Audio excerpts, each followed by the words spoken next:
Soft skills, leadership, management, কোন soft স্কিলসগুলো মনে হয় যে আমাদের খুব বেশি ইমপ্রুভ করা দরকার? অ্যাজ এ কোচ আমি তোমাকে কিন্তু বলে দিব না যে সাবিক এটা করো এটা করো, আমি তোমাকে জিজ্ঞেস করব যে আচ্ছা। ফাইন কি করতে চাচ্ছ। আমি বিজনেসে পড়েছি, বাট তুমি যদি বলো যে আমার ক্যারিয়ারে একটা খুব বড় ভূমিকা রেখেছে সেটা কোনটা হতে পারে, আই উড সে কমিউনিকেশন। ভালো অর্গানাইজেশনাল কালচার, ভালো অর্গানাইজেশনের একটা বৈশিষ্ট্যই হচ্ছে ওখানে ভালো টিম এনভায়রনমেন্ট থাকে, তার আইডিয়াগুলোকে খুব ক্লিয়ারলি মানে এক্সপ্রেস বুঝাতে করতে পারে, বুঝাতে পারে। তার টিম মেম্বাররা বলো, তার টিম লিডার বলো, সবাই কিন্তু তাকে মানে অ্যাটেনশন দিবে যে হ্যাঁ সে কি বলছে শুনি বুঝি। ফার্স্ট আইডেন্টিফাই যে কোন এরিয়াটায় তোমার গ্যাপ আছে, এন্ড দেন হচ্ছে যে সেই অনুযায়ী set some goal that is achievable and focus on that. ধরো তুমি কেউ একজন যদি ঠিক করে যে সে এমন একটা ফিজিক্যাল গোল সেট করবে যেটা আসলে সে খুব ড্রিভেন না ওইটার প্রতি, দেন ইটস লাইকলি যে আসলে কিছুদিন পরে এটা আগ্রহ হারায় ফেলবে। আমি বলবো যে তুমি যদি একটা জায়গায় শুরু করতে চাও, স্টার্ট উইথ। আসসালামু আলাইকুম। আজকের এই পডকাস্টটা একটু ডিফারেন্ট। আমাদের গেস্ট হিসেবে আছেন শাহরিয়ার খান স্যার, যিনি আইটি সেক্টরের কেউ না, কিন্তু তিনি আইটি প্রফেশনালসদের ট্রেনিং দিয়ে থাকেন। আসসালামু আলাইকুম স্যার, কেমন আছেন? ওয়ালাইকুম আসসালাম ওয়া রাহমাতুল্লাহ। আলহামদুলিল্লাহ ভালো, তুমি কেমন আছো? আলহামদুলিল্লাহ স্যার। স্যার অসংখ্য ধন্যবাদ সময় দেওয়ার জন্য। স্যার প্রথমে যেটা জানতে চাই যে আপনি তো বাংলাদেশের টপ আইটি কোম্পানিদের ট্রেনিং দিয়ে আসছেন, তো আপনার জার্নিটা যদি বলতেন যে আসলে কিভাবে আপনি শুরু করেছিলেন আর এখন এই স্টেজে এসে হচ্ছে আমাদের যে বাংলাদেশের টপ কোম্পানিগুলো আছে তারা ট্রেনিংগুলো নিচ্ছে। ধন্যবাদ সাবিক। আমার জার্নিটা হচ্ছে আমি শুরু করেছি একটা আমার ক্যারিয়ারের ফার্স্ট মুভ ছিল, আমি একটা অ্যাড ফার্মে কাজ করেছি, অ্যাডভার্টাইজিং ফার্মে, খুব অল্প সময়। তখন আমি ঢাকা ইউনিভার্সিটির আইবিএ তে এমবিএ করছিলাম। সো আমার ক্যারিয়ার জার্নি কোথা থেকে বলবো, এডুকেশন থেকে না প্রফেশনাল লাইফ থেকে? আই গেস এডুকেশন থেকে শুরু করা যায়। আচ্ছা ঠিক আছে। এডুকেশন, আমার স্কুল ছিল গ্রামে, আমি গ্রামে বড় হয়েছি, গ্রামে স্কুল ছিল, এবং তারপরে কলেজ ছিল ঢাকায়, অ্যান্ড তারপরে খুলনা ইউনিভার্সিটিতে, তারপরে খুলনা ইউনিভার্সিটিতে বিবিএ করেছি, তারপরে ঢাকা ইউনিভার্সিটিতে আইবিএ তে এমবিএ করেছি। তো এর মাঝে অবশ্য আমি আন্ডারগ্র্যাড শেষ করার পরে আমি একটা অ্যাড ফার্মে কিছুদিন ছিলাম, 2 মাসের কাছাকাছি। সো ওটা ইন্টারেস্টিং এক্সপিরিয়েন্স ছিল, বাট তারপরে আমার এমবিএ তে হওয়ার পরে আসলে ওখানে চলে যাই না আইবিএ তে, যেহেতু MBA was something I was looking to do অনেকদিন আগে থেকে। তো এই জন্য ওখানে যাওয়ার পরে 1 বছর পরে আবার মানে মনে হলো যে আসলে বিবিএ আর এমবিএ অনেকটাই কাছাকাছি পড়াশোনা, মানে একই রকম জিনিস পড়ছি, বাট আমার কিছু ফ্রেন্ড অলরেডি জবে ঢুকে গেছে। সো তখন আসলে মনে হচ্ছিল যে অপরচুনিটি কস্ট, যে আমিও তো আসলে জবে গেলে I could earn money, right? So ওই সময় যেটা হলো যে তখন আমি একটা ইন্টারন্যাশনাল অর্গানাইজেশনে একটা জব দেখে অ্যাপ্লাই করি গ্র্যাজুয়েট ট্রেইনি হিসাবে। তো ওখানে জবটা হয়ে যায় আলহামদুলিল্লাহ। তো হওয়ার পরে আমি জয়েন করি, ওখানে করে আইবিএ থেকে পার্ট টাইম চলে যাই আর কি, পার্ট টাইমে মানে ইভিনিং সেশনে, আর জব শুরু করি। সো জব এবং পড়াশোনা ওই সময় কিছুটা একসাথে চলছিল।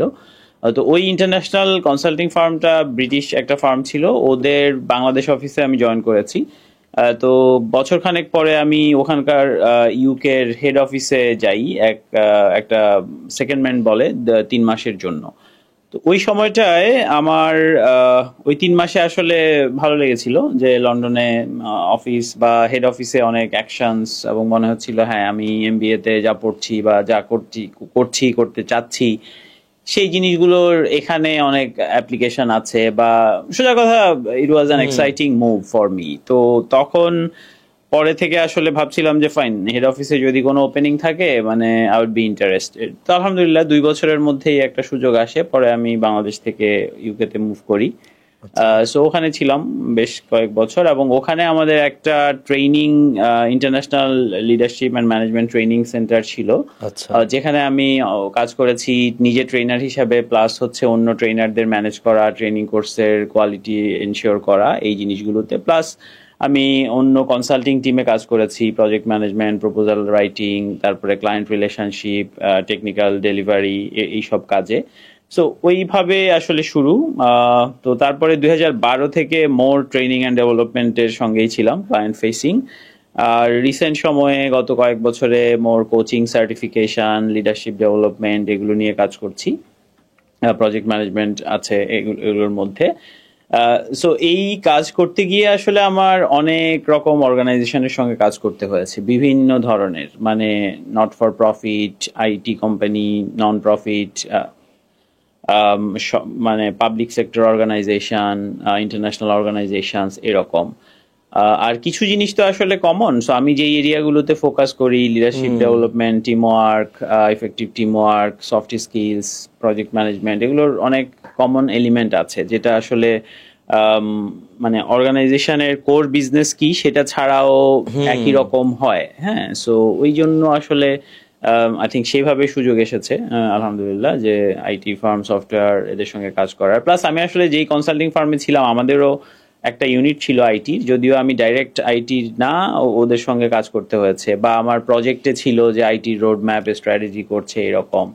আর ফ্র্যাঙ্কলি কনসাল্টিং আর আইটির সঙ্গে আসলে অনেক কিছুই মিল আছে। সফটওয়্যার ফার্মগুলোতে তুমি যেরকম দেখবা যে হচ্ছে লোকজন কাজ করছে বিভিন্ন প্রজেক্টে, ক্লায়েন্ট ফেসিং কাজ, আবার কখনো ডিফারেন্ট টিমে, আজকে এই টিমে তো কালকে এই টিমে, কনসাল্টিং এও ওরকম আছে আর কি। সো সেইভাবেই বলতে পারো ট্রানজিশনটা। অনেক ধন্যবাদ ভাই। আসলে আপনি যে টার্মস গুলো বললেন সেটা আসলে একটা সফটওয়্যার কোম্পানির খুবই একটা ইম্পর্টেন্ট, বলবো যে রান রান করার জন্য এগুলো খুবই লাগে, যেমন লিডারশিপ, ম্যানেজমেন্ট। অনেক প্রজেক্ট ফেল করেই হচ্ছে এগুলো না থাকার কারণে। আমরা আসলে হয়তো জুনিয়র লেভেলে যা জানি, কিন্তু পিছনে ব্যাকএন্ডে অনেক কাজ করতে হয়, যেটা আসলে লিডারদের হচ্ছে ডিসিশন নিতে হয়, পুরো টিমটাকে ম্যানেজ করতে হয়। আর মেইন আইটি ফেল করেই হচ্ছে এই কারণে, কিন্তু যে আসলে leadership, management, soft skills related সমস্যা থাকে। তো স্যার, এটা নিয়ে আমরা আসবো, তার আগে একটা ডিফারেন্ট টপিকে চলে যাই। সেটা হচ্ছে যে নতুন বছরের শুরুতেই অনেকে হচ্ছে গোল সেট করে। আচ্ছা, দেখা গেল বছরের পর বছর এভাবে হয়ে আসতেছে যে একটা গোল সেট করে যে এটা করব, এটা করব, অনেক বড় একটা লিস্ট থাকে, কিন্তু দেখা গেল বছরের শেষে এসে দেখে যে আসলে তেমন কিছু অ্যাচিভ করতে পারিনি, আবার শুরু হয় গোল সেট করা। আর এইভাবে একটা লুপের মধ্যে আমরা পড়ে যাচ্ছি যে গোল সেট করি, অ্যাচিভ করা হয় না, গোল সেট করি, অ্যাচিভ করা হয় না। তো আসলে গোল সেট করার জন্য আমাদের কি করা উচিত, যাতে এফেক্টিভলি সেট করতে পারি আর সেটা অ্যাচিভ করতে পারি? খুবই জটিল প্রশ্ন। কারণ গোল সেটিং এর এই জায়গায়, এই সমস্যায় পড়েনি এরকম আসলে অল্প মানুষ আছে। যারা পড়ে না তাদের ডেভেলপমেন্ট কিংবা তাদের গ্রোথ অনেক বেশি। আমার নিজেরও এই জায়গায় সমস্যা আছে। সো হয়তো আমাকে দেখে মনে হবে হ্যাঁ আমি কিছু গোল অনেক অ্যাচিভ করেছি, বাট আমি সবসময় এরকম দেখি যে আসলে আমরা যদি উপরের দিকে দেখি, সব সময়ই থাকবে যে অনেক মানুষ আছে যারা আমার থেকে অনেক ভালো করেছেন, অনেক সাকসেসফুল। আবার নিচের দিকে দেখলে তুমি যে কোনো সময় আত্মতৃপ্তিতে ভোগার একটা ভয় থাকে, কিংবা অবস্থা হয়ে যায় যে হ্যাঁ আমি অনেকের থেকে ভালো আছি। এটা আবার পজিটিভও হতে পারে, যে সন্তুষ্ট থাকা বা এক ধরনের পরিতৃপ্তি, যেটাকে ইসলামে আসলে উৎসাহিত করা হয়েছে, যে আমি একজন প্র্যাকটিসিং মুসলিম হিসাবে সেভাবে দেখি যে কাইন্ড অফ আলহামদুলিল্লাহ যা হয়েছে সেটা। তো এইটার একটা ব্যালেন্সের আসলে ব্যাপার আছে। ব্যালেন্সটা একটা খুব গুরুত্বপূর্ণ ব্যাপার। তো গোল সেটিং এ যদি যাই, গোল সেটিং এ আসলে অনেকগুলো ব্যাপার আছে। এটা আরো আমার থেকে অনেক ভালো কথা বলে এরকম অনেক মানুষ তুমি পাবা, বা যারা আরো ভালো। তো আমি ব্যক্তিগতভাবে খুব বেশি স্পেসিফিক, খুব হার্ড ওইভাবে গোল সেট করে আসলে আগাই না অনেক ক্ষেত্রে। কিন্তু আমার বড় দাগে যদি তুমি গোল বলো, অনেক ক্ষেত্রেই আলহামদুলিল্লাহ মানে হয়ে যায় কিছু জিনিস। তো সেটা কিছুটা ফ্লেক্সিবল আমি। আবার অনেকে আছে খুব স্ট্রিক্ট, একদম ফলো করে যাওয়া, সেটা। তো এই দুইটার মধ্যে একটা ব্যালেন্স দরকার। আর আমি নিজেও চেষ্টা করছি আরো বেটার হওয়ার গোল সেটিং এর ক্ষেত্রে।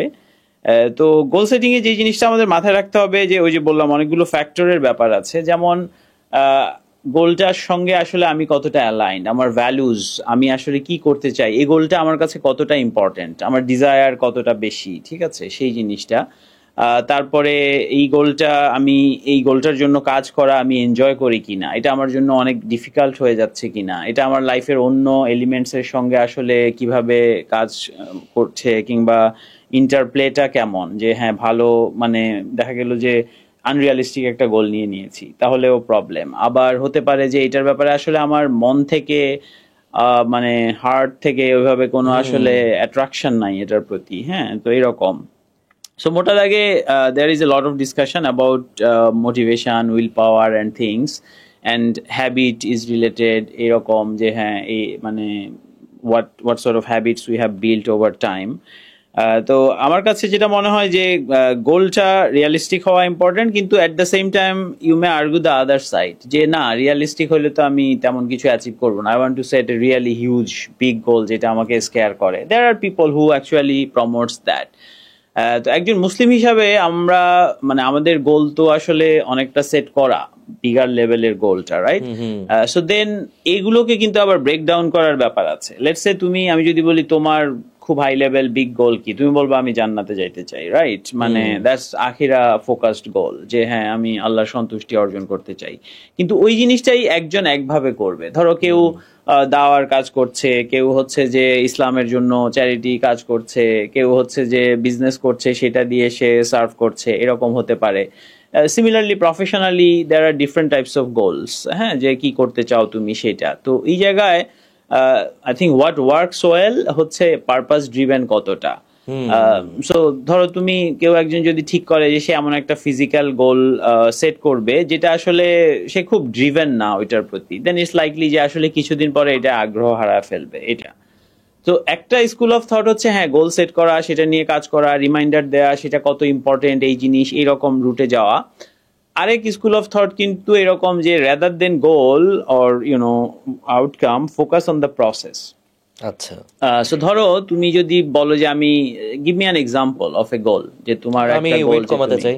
সো তুমি ওয়েট কমাতে চাও। এখন ওয়েট কমানোটা হতে পারে যে তুমি একটা আউটকাম হিসাবে দেখছো যে আমি 5 কেজি কমাতে চাই, 10 কেজি কমাতে চাই। সো এভাবে দেখলে খুব স্পেসিফিক হয়ে যায়, রাইট? সো 10 কেজি কমার পরে কি হয়? 10 কেজি কমার পরে you may feel like oh I have done it, right now এখন সেলিব্রেশন মোডে গিয়ে আবার ছেড়ে দিলা।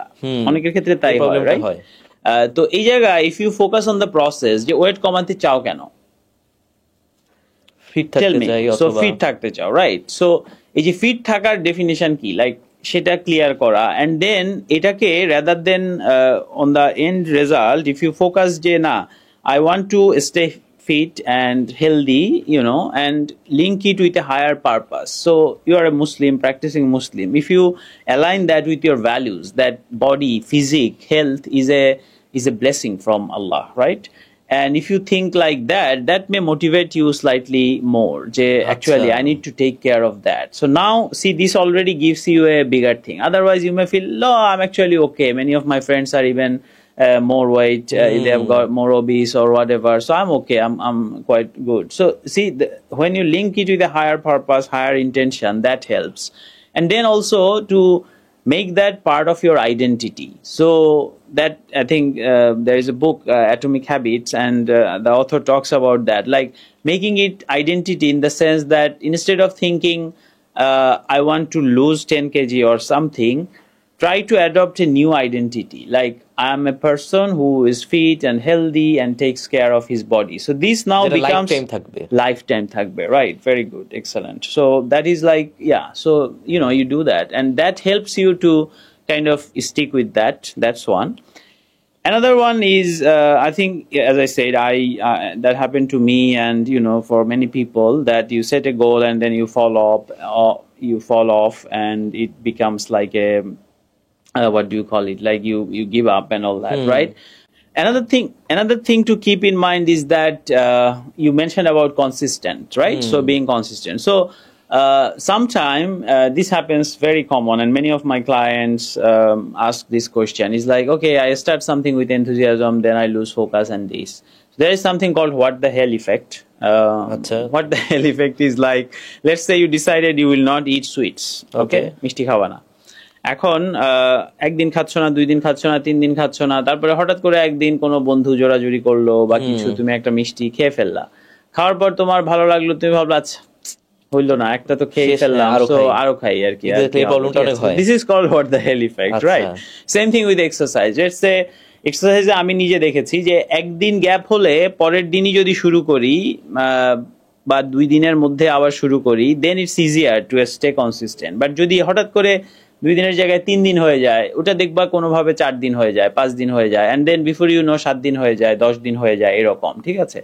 সো কনসিস্টেন্ট মানে এরকম না যে একদম প্রত্যেক দিন করতেই হবে, না করলে খুব করা। রাদার ওই যে অ্যাগেন আইডেন্টিটির সঙ্গে লিঙ্ক করা, যে I am a fit and healthy person, this is my new identity. So like in Atomic Habit, the author James Clear, he says every incident, when you do that, something that actually votes for your new identity is a good progress. So let's say you said, okay, I'm a fit and healthy person. This is my new identity.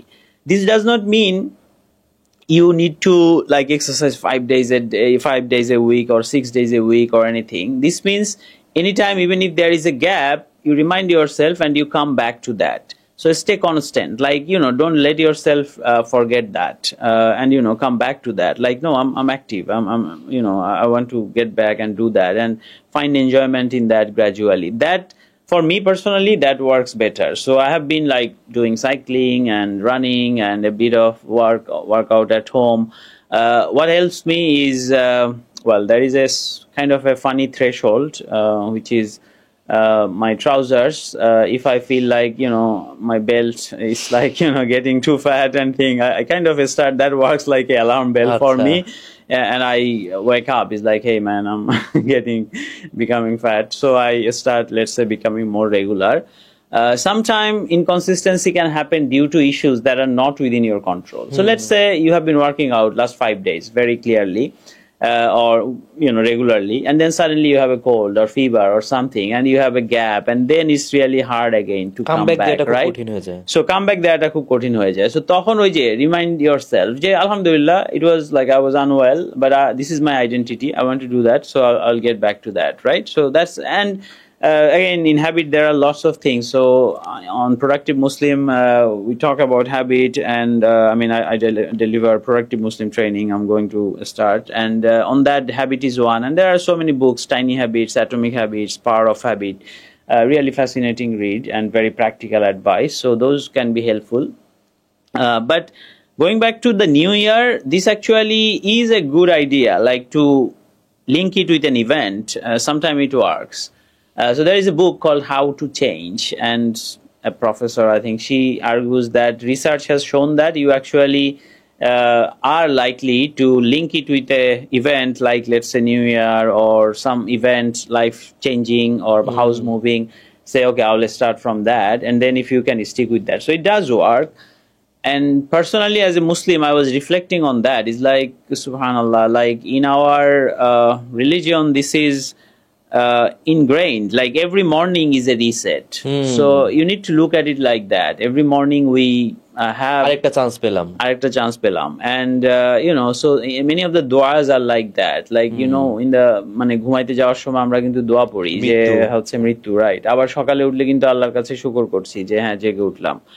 So that's like a reset if you think like that. And I think একটা হাদিসে রাসূল সাল্লাল্লাহু আলাইহি সাল্লাম বলেছেন যে প্রত্যেক দিন যখন কেউ বের হয়, সে তার সোল হয় বিক্রি করে, অথবা হচ্ছে যে সে গেইন করে অথবা লুজ করে, এরকম আর কি, ঠিক আছে? সো প্রত্যেকটা দিন একটু প্রোডাক্টিভ হওয়া, একটু বেটার হওয়া, একটু এগিয়ে যাওয়া ভালোর দিকে, that is really important. And ওই যে bigger things should motivate us. আর ফল অফ তো হবে, আমাদের নার্ভস, শয়তান সব মিলে অনেক সময় আমাদেরকে will pull downwards, কিন্তু এই জায়গায় you see যে আমাদের কোরআন সুন্নায় যেমন আছে, science actually shows that যে gradually and regularly trying to have that desire to improve and make yourself a bit better, এই জায়গাটায় সেটায় ফোকাস করা। তো এটা আমরা যেটা বললাম গোলের কথা। So if you think of goal is like the point B, তুমি একটা ডেস্টিনেশনে যেতে চাও, রাইট? সেই জায়গাটা। আর where are you now?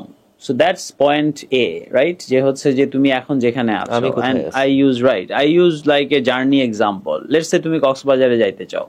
এখন কক্সবাজারে যাইতে চাও ঠিক করার পরে কিন্তু তোমার ফার্স্ট একটা জিনিস ভাবতে হবে যে আমি কোথায় আছি, রাইট? ঢাকা থেকে কক্সবাজার যাওয়া একরকম, চিটাগাং থেকে যাওয়া আরেক রকম, বরিশাল থেকে আরেক রকম, রাইট? তো ওই অনুযায়ী কিন্তু তুমি তাহলে প্ল্যান করবা যে কিভাবে যাবো। So going back to weight lose, তোমার হেলথ ইস্যুস কোনো আছে কিনা, ওয়েট গেইনের অন্য কোনো প্রবলেম আছে কিনা, খাবারের অভ্যাস কেমন, সো ওই সবগুলো জিনিস কিন্তু তখন চলে আসে পয়েন্ট এর আন্ডারে, which is one of the thing in point A is knowing where you are, and which is about self awareness. So এই যে ধরো তুমি খেয়ে ফেলো, কিংবা খাবার হয়তো ওভার ইটিং হয়, কিংবা হয়তো ওয়ার্কআউট করা হয় না, কেন হয় না, এই জিনিসগুলো আরো কিন্তু রিফ্লেক্ট করার ব্যাপার আছে, রাইট? যে হচ্ছে যে হ্যাঁ, কেন হচ্ছে না, কেন করছি না, এই ধরনের। কিংবা এই যে খাচ্ছি, খাবার নিয়ে there are so many research and all that, যে আমরা কি আসলে খিদা লাগছে এই জন্য খাই, না হচ্ছে যে ওই যে মানে সময় হয়ে মাইন্ডলেস গেছে। ইটিং, সময় হয়ে গেছে, কিংবা বোর্ড লাগতেছে, কিংবা emotionally I am feeling stress, খাই। স্ট্রেস ইটিং কিন্তু হয়, আমার নিজেরও হয়, রাইট? যে আমি খুব কেয়ারফুল থাকছি, হঠাৎ করে দেখা গেলো কোনো কিছু নিয়ে একটা সাটল ফ্রাস্ট্রেশন, এরকম জিনিসে দেখা গেল যে মিষ্টি খাচ্ছি, বা যেটা আমি খাওয়ার কথা ছিল না, বা একটু বেশি খেয়ে ফেলছি, এরকম হয়। সো খাবার একটা জায়গা যে তুমি মানে ডিসিপ্লিন করার এরকম। সো এই সব খাবার মানে বলো, ফিজিক বলো, স্লিপিং বলো, অন্যান্য হ্যাবিট বলো, কাদের সঙ্গে তুমি ঘুরছো, তারা কি করছে, সেটা মানে ইম্পর্টেন্ট, ঠিক আছে? ওই জায়গায় তুমি কতটা রেজিস্ট করতে পারো টেম্পটেশন গুলা। সো এই জিনিসগুলো ব্যালেন্স করা। এবং ওই যে বললাম যে প্রোডাক্টিভ মুসলিম প্রোগ্রামে I have learned this things and I am now going to teach as well, ইনশাআল্লাহ। তো ওখানে যে এই যে আমাদের নিজেদেরকে ম্যানেজ করা, ম্যানেজিং দ্য নাফস, যে খুব বেশি টাইট দিলে কিন্তু নাফস অ্যাকচুয়ালি রেবেলস, কাইন্ড অফ বিদ্রোহী হয়ে যায়, যে না এত টাইট ভাল লাগে না। হয় না, অনেকেরই কিন্তু হয় এটা, যে আরে এত এত রুটিন, এত ভাল লাগে না। আবার এত কন্ট্রোল করলে এক ধরনের বিদ্রোহী মনোভাব চলে আসে, যে আরে কি হবে এত, ঠিক আছে? তো ওইটার জায়গায় একটা ব্যালেন্স করা, ঠিক আছে? যে হ্যাঁ, মানে not to harsh, but then not like indulging in everything, যে সবকিছু যা ইচ্ছা করে করা আর কি, ঠিক আছে? এবং এটা কিন্তু অ্যাট দ্য বেসিক ইসলামে সেলফ ডিসিপ্লিন। লাইক তুমি প্রফেট সাল্লাল্লাহু আলাইহি সাল্লামের সুন্নায় যদি দেখো, খাবারের ব্যাপারে রিসেন্টলি আমি একটা গোল হাতে নিয়েছি, যে এই যে kind of like a six pack type thing, but not quite six pack. Like ওই যে বললাম যে বেল্টে মনে হচ্ছে যে হ্যাঁ ট্রাউজার বেশি টাইট হয়ে যাচ্ছে, সো কমানো দরকার। তো ওই সময়ই I have been actually reflecting, and another brother called and we decided যে yes we need to work on that, যে অ্যাকচুয়ালি ফ্ল্যাট বেলি, সোজা কথা, so not necessarily six packs.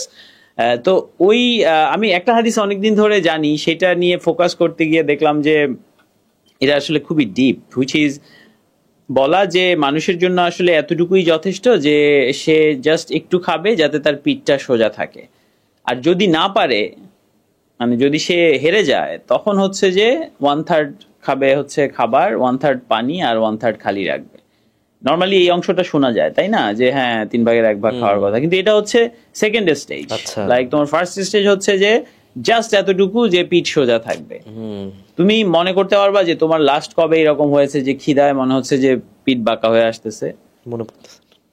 মানে রমাদান চিন্তা করলে, রমাদানের ইফতারের আগে বা এরকম, ঠিক না? তো ওরকম সময়ে হয়, বা হয়তো তুমি সুহুর খেতে পারলা না, তখন দেখবা যে পরের দিন হয়, বা এরকম।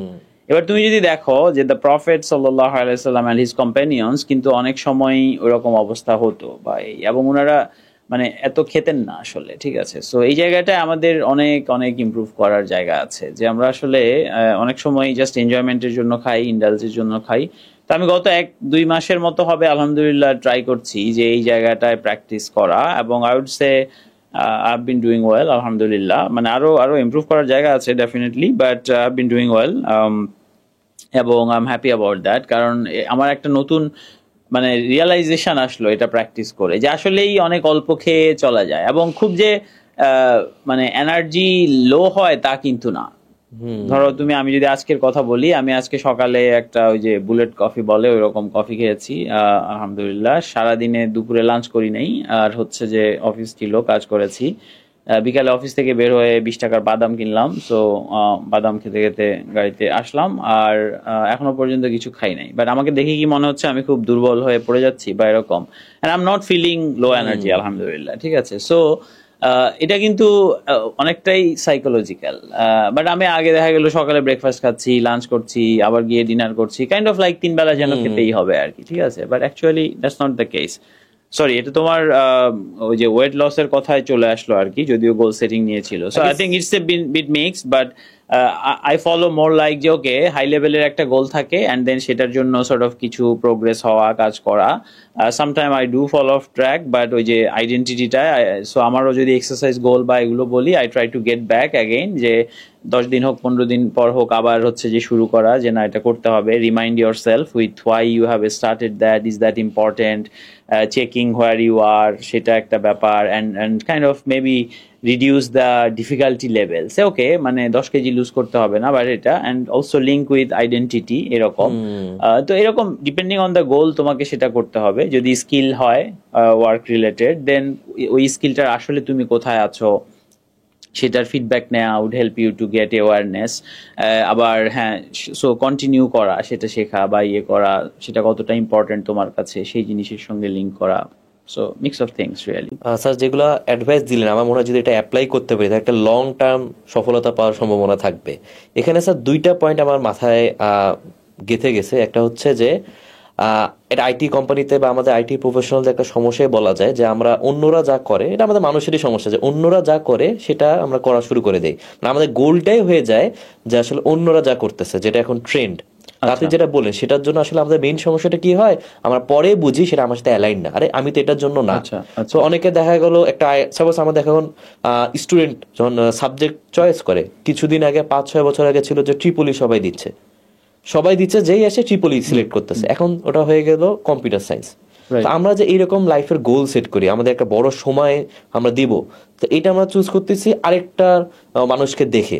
তো আমরা এই যে নো মাইসেলফ, আমি আসলে নিজেকে কিভাবে বুঝতে পারবো, মানে আমার কি লাগবে বা আমার নিজেকে বুঝার ওয়েটা কি হতে পারে?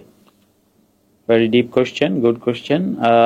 আই থিঙ্ক তোমার এক্সাম্পলটা ভালো। মানে আমার মনে আছে যে ছোটবেলায় আমরা স্কুলে সবাইকে রচনা লিখতে দিত, তোমার জীবনের লক্ষ্য বেশিরভাগ হচ্ছে ডাক্তার, ইঞ্জিনিয়ার হওয়া, রাইট? সো এটা অনেক ক্ষেত্রেই এক্সটার্নাল হয়ে যায়। মানে তুমি হয়তো ডাক্তার হইতে চাও না, আমি নিজে দেখেছি, আমার সঙ্গে আইবিএতে ছিল যে ডাক্তারি পড়ে পরে এখন এসে এমবিএ করছে, অন্য জবে যাচ্ছে বা এরকম তুমি অনেক পাবা, রাইট?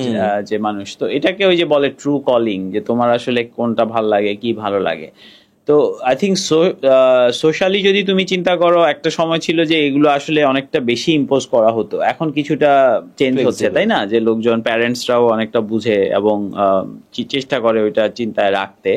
আবার অনেকে রাখে না, ধরো কারোর প্যারেন্টস চায় যে সে বিসিএসসি দিবে, গভর্নমেন্ট অফিসার হবে। এখন সমস্যাটা আমার মনে হয় অন্যদিকে হয়ে গেছে যে আমরা যারা চুজ করি, রাইট, ওই স্বাধীনতাটা আছে, কিন্তু আমরাই দেখি মানুষ কি করতেছে, মানে আমার ফ্রেন্ডটা কি করতেছে, ও সবাই সায়েন্স নিছে, আমাকেও সায়েন্স নিতে হবে। এই জন্য আসলে আমরা ছোটবেলা থেকে ওই যে মানুষ কি করতেছে এটার উপর আমরাই বেশি ইনফ্লুয়েন্স হয়ে যায়। কিন্তু হতে পারে ওই মানুষের জন্য কমার্স খুব ভালো, কিন্তু সে সেটা অ্যানালাইসিস করেনি, ওই যে নিজেকে জানা যে এটার ক্ষেত্রে আমি বলবো যে ছোটবেলায় একটু কঠিন। সো আমাদের এখানে ওই জিনিসগুলো কম, এটা এডুকেশন সিস্টেমেরও কিছুটা ব্যাপার আছে। হ্যাঁ, যে তোমার অনেক সময়ই একটা বয়সে হয়তো সে আসলে বুঝতে পারে না যে তার জন্য কি ভালো কি ভালো না। ধরো আমার বাবা চাচ্ছিল খুব মনে প্রাণে যে আমি ডাক্তার হব, এখন আমার ইন্টারমিডিয়েটের রেজাল্ট অত ভালো ছিল না। আমি যদিও রেজাল্টের থেকেও বেশি আসলে আমি, মানে সেটার একটা কারণ সেটা যে আমি আসলে অন্য ট্র্যাকে চলে গেলাম, বাট আমার খুব বেশি ওইভাবে ডাক্তার হব এটা ড্রিম ওইভাবে হয় নাই। রাদার আমার পাইলট হওয়ার ইচ্ছা ছিল। আমি জিডি পাইলটে পরীক্ষা দিয়ে ওই যে নাকের একটা ইস্যুতে বাদ পড়ে আমি খুব একদিন ফ্রাস্ট্রেটেড ফিল করছিলাম যে পাইলট হওয়া হলো না, এরকম চাচ্ছিলাম যে অপারেশন করব, মানে বাট আব্বা রাজি হলো না। তো that was kind of A down moment. So এটা ইন্টারমিডিয়েটের পরের কথা, রাইট? এখন লাকিলি ফর মি, আলহামদুলিল্লাহ, বাট আমার ক্ষেত্রেও হয়েছে যে বন্ধুদের থেকে শুনে বা ছোটবেলা থেকে আই থিঙ্ক বিবি এর নাম শুনেছি। এক বড় ভাই ছিল যিনি আমার মেন্টরের মতো, মানে গ্রামে থাকা সত্ত্বেও আমি আইবি এর ব্যাপারে একটা আগ্রহ ছিল। সো সেই হিসাবে I think I am fortunate যে মানে ওই সময় থেকে একটা লাইকিং এর ব্যাপার ছিল। আর ইন্টারের পরে রেজাল্ট খারাপ হয়ে মানে আমার কিন্তু ওই দিকে আবার ওই যে সেকেন্ড ডিভিশন পেয়ে মানে যে ফাইন বিবিএতে স্টিল ট্রাই করা যায় এরকম একটা সিচুয়েশনও হলো। তো আলহামদুলিল্লাহ that kind of led me to that, যে আমি আলটিমেটলি সেই দিকেই গেলাম। অ্যান্ড দেন আলহামদুলিল্লাহ ক্যারিয়ারে ওই যে বললাম খুব গোল সেট করে এই হব সেই হবতে না গিয়ে I went in a job that I liked, and সেই জবের মধ্যে আবার আরেকটা লাইক করে সেই দিকে যাওয়া, and then kind of finding your area, অনেক সময় এক্সপ্লোর করা এক্স্যাক্টলি। সো আমি এই জায়গায় তোমাকে একটা অন্য অ্যানালজি দেই, যে আমি বাচ্চাদেরকেও বলি যে মানে you have to enjoy the journey. তুমি কোথাও যাচ্ছ, ওই যে মানে ডেস্টিনেশন, ধরো তুমি একটা জায়গায় যাও নাই, এখন নতুন যাবা, হ্যাঁ অনেক কথা শুনছো এই জায়গার ব্যাপারে, তুমি যদি খুব ফিক্সড হয়ে থাকো যে ওই জায়গায় যাবো, হ্যাঁ এনজয় করব, আর কিছু না, যাওয়ার পথে যত সুন্দর জায়গা দেখো, যত ভালো লাগার জিনিস থাকুক, তুমি সেটার ব্যাপারে কোনো ভ্রুক্ষেপ নাই, ওই জায়গার জন্যই তুমি ওয়েট করছো। এটা হতে পারে যে তুমি দেখা গেলো 6 ঘন্টা জার্নি করে 7 ঘন্টা জার্নি করে গিয়ে তুমি দেখলা যে না যেরকম ভাবছি ওরকম না, তাহলে কিন্তু তোমার এই 7 ঘন্টাও একরকম লস, ঠিক আছে? Exactly. বাট তুমি যদি জার্নিটা এনজয় করো, লেটস সে কোনো ইমার্জেন্সি তুমি ইভেন পৌঁছাইতে পারলা না, বাট মেবি যাইতে যাইতে এই সময়টা you have a very great time, মানে এনজয় করো, ইয়ে করো। সো এটা kind of metaphorically, which is true, মেটাফরিক্যালিও মানে লিটারালি ট্রু, লাইক যে হ্যাঁ জার্নির ক্ষেত্রে, তাই না? আবার ক্যারিয়ার বলো, লাইফ বলো, দ্যাট অলসো ট্রু। তুমি ধরো একটা জিনিস সবা ওকে খুব ইয়ে, কিন্তু সেটা হয় নাই, বাট এক্সপ্লোর যে what are the options, there is always so many things you can do, and that's alhamdulillah from my life lesson as well, যে মানে আই নেভার প্ল্যান্ড ওইভাবে যে খুব ট্রেনার হব, কোচ হব। ইভেন এই যে কোচিং এ এত যাওয়া, লাইক আমি ইন্টারন্যাশনালি অনেক ট্রেনিং করাচ্ছি, then at some point I felt more attracted to coaching, and then started exploring that, starting doing more of that, going for some certification. So ওই যে গোল কাইন্ড অফ বললাম না যে হাই লেভেলে একটা গোল আছে, হ্যাঁ আমি এদিকে যাইতে চাই, ওটার সাথে যেটা link সেটার করে। সঙ্গে যেটা লিঙ্ক করে, যেটা অ্যালাইন করে, and there is also a point of linking and building on your experiences. So আমার এই এখন কোচিং এ ফোকাস করছি মানে এটা না যে আমার আগের সব হারায় যাচ্ছে, রাইট? আমার ওই এক্সপার্টিজ, ওই স্কিলও কিন্তু এর মধ্যে চলে আসছে।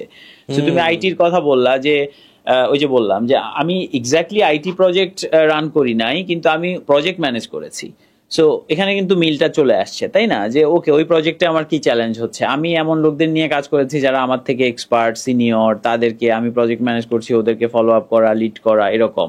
তো ওটা কিন্তু ট্রান্সফারেবল। সো আমি যখন আইটি সফটওয়্যার ফার্ম ক্লায়েন্টদের সঙ্গে কাজ করি, ওই জিনিসটা কিন্তু আমাকে হেল্প করেছে, যে ওই এক্সপিরিয়েন্সটা আমাকে এখানে হেল্প করেছে এদের সঙ্গে কাজ করার সময়। তো এরকম জয়েন করা হচ্ছে, করার একটা টেন্ডেন্সি থাকতে হবে, ইন্টিগ্রেট করা, kind of join, so that you kind of bring from different spheres of your life, যে কোন দিক থেকে আনা, ঠিক আছে?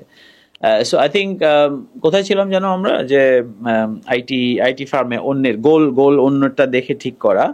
সো ওই নিজের ইন্টারেস্টটা বোঝা ইম্পর্টেন্ট। সো সেটা আসলে একটু রিফ্লেক্ট করা। তো যেটা বলছিলাম যে এইসব জায়গায় talking to a mentor, a coach, a friend who you trust can be useful. অনেক সময় নিজের সাথে কথা বলা।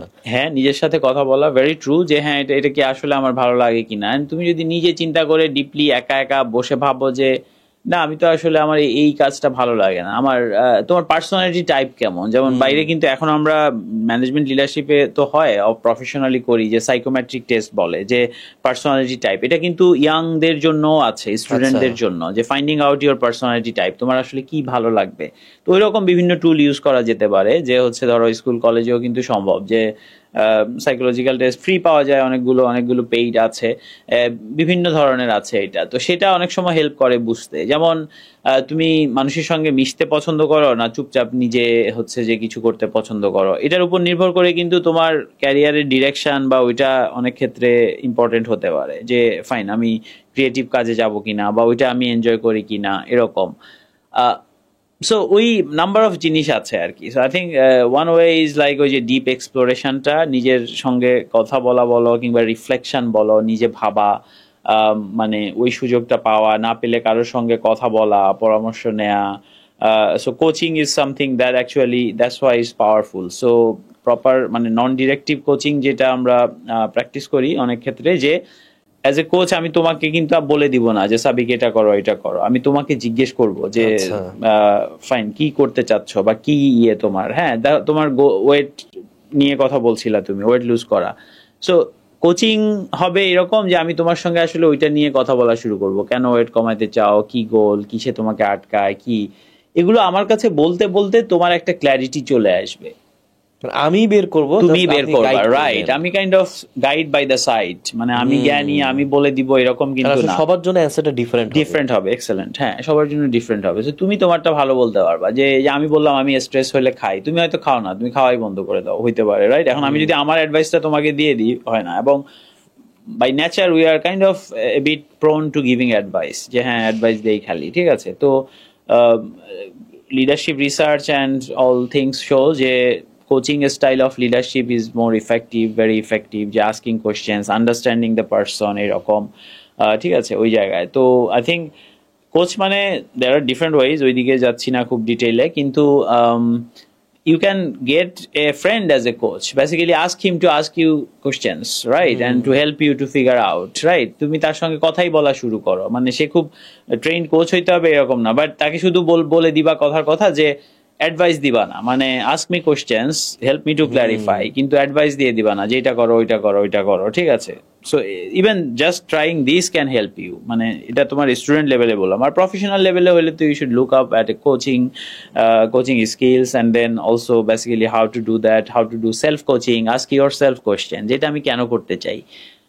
তোমার ওয়েট লুজে যদি ফেরত যাই, কেন আসলে ওয়েট লুজ করতে চাই? আসলে কি হেলদি হওয়ার জন্য? আমার কি ওয়েট লুজ করা দরকার, নাকি অন্য কিছু করা দরকার, মানে এরকম। So if you start reflecting, self reflection helps. So ওই জায়গাটায় বুঝতে পারা। আমার মনে হয় এটা খুব ভ্যালুয়েবল একটা সাজেশন, যে নিজেকে প্রশ্ন করা। এটা হতে পারে যে কোনো ফ্রেন্ডের মাধ্যমে, রাদার দেন অ্যাডভাইস, বা আমিও কাউকে দিচ্ছি, আমি হয়তো তাকে হেল্প করব, তো তাকে অ্যাডভাইসটা না দিয়ে যে আচ্ছা তুমি এটাই করো, তাকে প্রশ্ন করা। আমার মনে হয় এটা সবাই ট্রাই করে দেখতে পারে। এটা আমিও আগে ট্রাই করবো যে ইনশাল্লাহ কিছু এমন হতে পারে যে প্রশ্ন নেয়া, সাজেশন নেয়া, সাপোজ এই থেকে আমি নিলাম যে আমি এই টপিক নিয়ে চিন্তা করতেছি, what are the probable question, আমি সেগুলোর অ্যান্সার দিব, Very যাতে good, হচ্ছে আমি বের করতে পারি। এটা ক্যারিয়ার রিলেটেড হতে পারে যে আমার জন্য কোন ট্র্যাকটা ভালো, অথবা হতে পারে যে আমার নেক্সট ডিসিশনটা কি হবে, আমার নেক্সট জব সুইচটা কি হবে। এটা হয়তো ওই সেট অফ প্রশ্ন নিয়ে নিজেকে প্রশ্ন করা, ওটার উপর রিফ্লেক্ট করা। I think I forgot that actually. Very good point. AI. So এটা তো একটা মানে this is what I'm excited about. Like coaching স্পেসেও কিন্তু ডিজিটাল কোচিং নিয়ে অনেক কথা হচ্ছে। সো বেসিক কোচিং যেটা আগে ট্রেন কেউ কোচ করাতো, ওগুলো কিন্তু অনেকটাই কমে আসবে, কারণ এগুলো আসলে এআই করতে পারবে, ঠিক আছে? সো তুমি যদি চ্যাট জিপিটি, জেমিনাই, ক্লাউডে যেটাই বলো, ইভেন ফ্রি ভার্সনেও যদি তুমি প্রম্পট করো ওইভাবে যে I want you to be my coach and ask me only questions on this, right? হ্যাঁ। It can actually work very well, কারণ ওই সব মডেল টডেল সব এটাকে ট্রেন করা আছে, বিভিন্ন ওয়েল নোন কোচিং মডেল যেগুলো। So you are right, very good point, very good way to do that. যে ask, it will give you those questions. Why do we want to do that? How it is important? It sometimes gives suggestion as well. I tried, but I think prompting needs to be improved. যে হচ্ছে যে ইনস্ট্রাকশনই দিয়ে দিবা শুরুতে যে no advice is allowed. Just keep me asking question based on my answers, and I want you to be like a non-directive coach, এরকম কিছু, and then trying to answer those questions and clarity, and I think that's a very good way. আমার মনে হয় better দেন nothing, just floor সাথে যাওয়াচ্ছে, এটা করে যদি আমি কিছু বের করতে পারি যে আমার জন্য কি দরকার, I guess it will be helpful. Definitely. So yeah, psychometric, again, you can use AI for free to say like help me to do a psychological test of myself, like my personality type. There are some free personality trait kind of tests as well, like 16personalities.com or something এরকম, বা you will search, if you search on Google অনেকগুলো পেয়ে যাবা। তো ওই রকম জিনিস can help you to discover yourself basically, and AI can be a very good tool these days. Yes. So and then linking with that, আবার অনেক সময় ডিসকভার করেও কিন্তু অনেকের ওই সাহসটাও থাকে না। আচ্ছা, কনফিডেন্স, সাহস, অনেক কিছুর ব্যাপার আছে, যে তুমি ধরো একটা ডিসকভার করলা, এখন তোমার মনে হবে এটা থেকে আমার সবার এগেইনস্টে যাচ্ছে, কি বলবে, এটা একটা। আবার অনেক সময় মানে তোমার এখন মনে হইতে পারে যে এটা আমি এনজয় করি, এটা ভালো, কিন্তু ওইটাই আসলে ক্যারিয়ার হিসাবে নেওয়া কিন্তু ঠিক নাও হইতে পারে। সো অনেক ক্ষেত্রেই প্যাশন যেটাকে মানুষ, আমি ওই অ্যাডভাইসটা পুরোপুরি নেই না, যে যদিও পারপাসের সঙ্গে লিঙ্ক হওয়ার আমি ভ্যালু দেখি এবং ফলো করি, কিন্তু অনেকে দেখবো বলে যে you should do what you are passionate about, right? আমি এটার উল্টা সাইডেরটায় মোর মানে অ্যালাইন্ড, যে সবসময় ইয়াং পিপল বা সবার জন্য এই advice can not be right advice, bad advice হইতে পারে। কেন? ধরো এখন তোমার প্যাশন হচ্ছে জাস্ট ঘুরে বেড়ানো আর হচ্ছে যে করা, ইট ইজ রাইট যে ঘুরে বেড়ানো টাইপ ক্যারিয়ারও আছে, ব্লগিং এই সেই, ঠিক আছে, মানলাম, কিন্তু কয়জন সেটা পারবে, কয়জন সেটা করতে পারবে, সেটার সঙ্গে যে জিনিসগুলা সেটা আসলে কেউ করা মানে ইটস নট ইজি, রাইট? হয়তো 100 জন যদি ট্রাভেল ব্লগিং করে, কয়জন সাকসেসফুল হয়? Look at that. So it may not be sustainable for you. So in terms of career and growth, sometimes there are things যেটা হয়তো একটু কঠিন লাগবে, এটা ওই রকম হবে না, কিন্তু মানে করতে করতে দেখা গেল ওইটার ব্যাপারে তুমি প্যাশনেট হও। সো অনেক সময় কিন্তু ওই জিনিসটারও দেওয়ার দরকার আছে। অ্যাগেন ওই যে process and kind of making that part of identity, trying to be productive, trying to explore, trying to learn. এই যে লার্নিং মানে শিখতে পারা, যে about your self, about things that you interest you, সেটাও কিন্তু একটা ক্লু দিতে পারে যে কোন জিনিসটা নিয়ে শিখতে জানতে তোমার ভালো লাগে বা হয় এরকম, ঠিক আছে? সো ওইটা আমি যেমন ট্রেনার, যেটা বললাম, ট্রেনার তো আমি প্ল্যান করে খুব হয়েছে এরকম না। আমি হ্যাঁ ভার্সিটিতে থাকতে প্রেজেন্টেশন এনজয় করতাম, ভালো লাগতো, ওকে ওটা ছিল। বাট ট্রেনিং দিতে গিয়ে দেখা গেলো হ্যাঁ একটা টপিকে আমার যে এরিয়া এক্সপার্টিস প্রজেক্ট ম্যানেজমেন্ট সেটা ছিল, সেটা ট্রেনিং শুরু করলাম বা করতে গিয়ে দেখলাম হ্যাঁ আই এনজয় দ্যাট। গ্র্যাজুয়ালি এটা কিন্তু বাড়লো, and then that became a career path for me, আলহামদুলিল্লাহ। ওকে, সো এটা কিন্তু ওইভাবে খুব যে আমি ট্রেনার হব এরকম কিন্তু আমি চিন্তা করি নাই ওইভাবে। হ্যাঁ মানে ট্রেনিং ডেলিভারি দিব হয়তো, ঠিক আছে, একটা ড্রিম বা ইয়ে ছিল, কিন্তু নট লাইক যে ওকে এটাই আমার ফুল টাইম ক্যারিয়ার হবে, বা ওইটা তখন আমি জানতাম না ওইভাবে। So that's something to explore. So enjoy the journey and sort of be open to exploring different options. And explore করলে বোঝা all যাবে। these tools, different tools, and hopefully that helps. Yeah. Thank you sir. Sir এখন একটু different প্রসঙ্গে যাব, সেটা হচ্ছে Okay. আপনি আইটি কোম্পানি কর্পোরেট অফিসে হচ্ছে ট্রেনিং দিয়ে থাকেন সফট স্কিলস, লিডারশিপ, ম্যানেজমেন্ট। তো আমাদের এই আইটি কোম্পানিতে আপনার যেহেতু অনেক এক্সপিরিয়েন্স আছে, কোন সফট স্কিলসগুলো মনে হয় যে আমাদের খুব বেশি ইমপ্রুভ করা দরকার, বা এটা আমাদের যারা ইয়ং প্রফেশনালস আছে তাদের ফোকাস করা উচিত, যেগুলো খুবই ইম্পর্টেন্ট, আর এইভাবে আসলে আমরা সেগুলো ইমপ্রুভ করতে পারবো? Okay. Good question.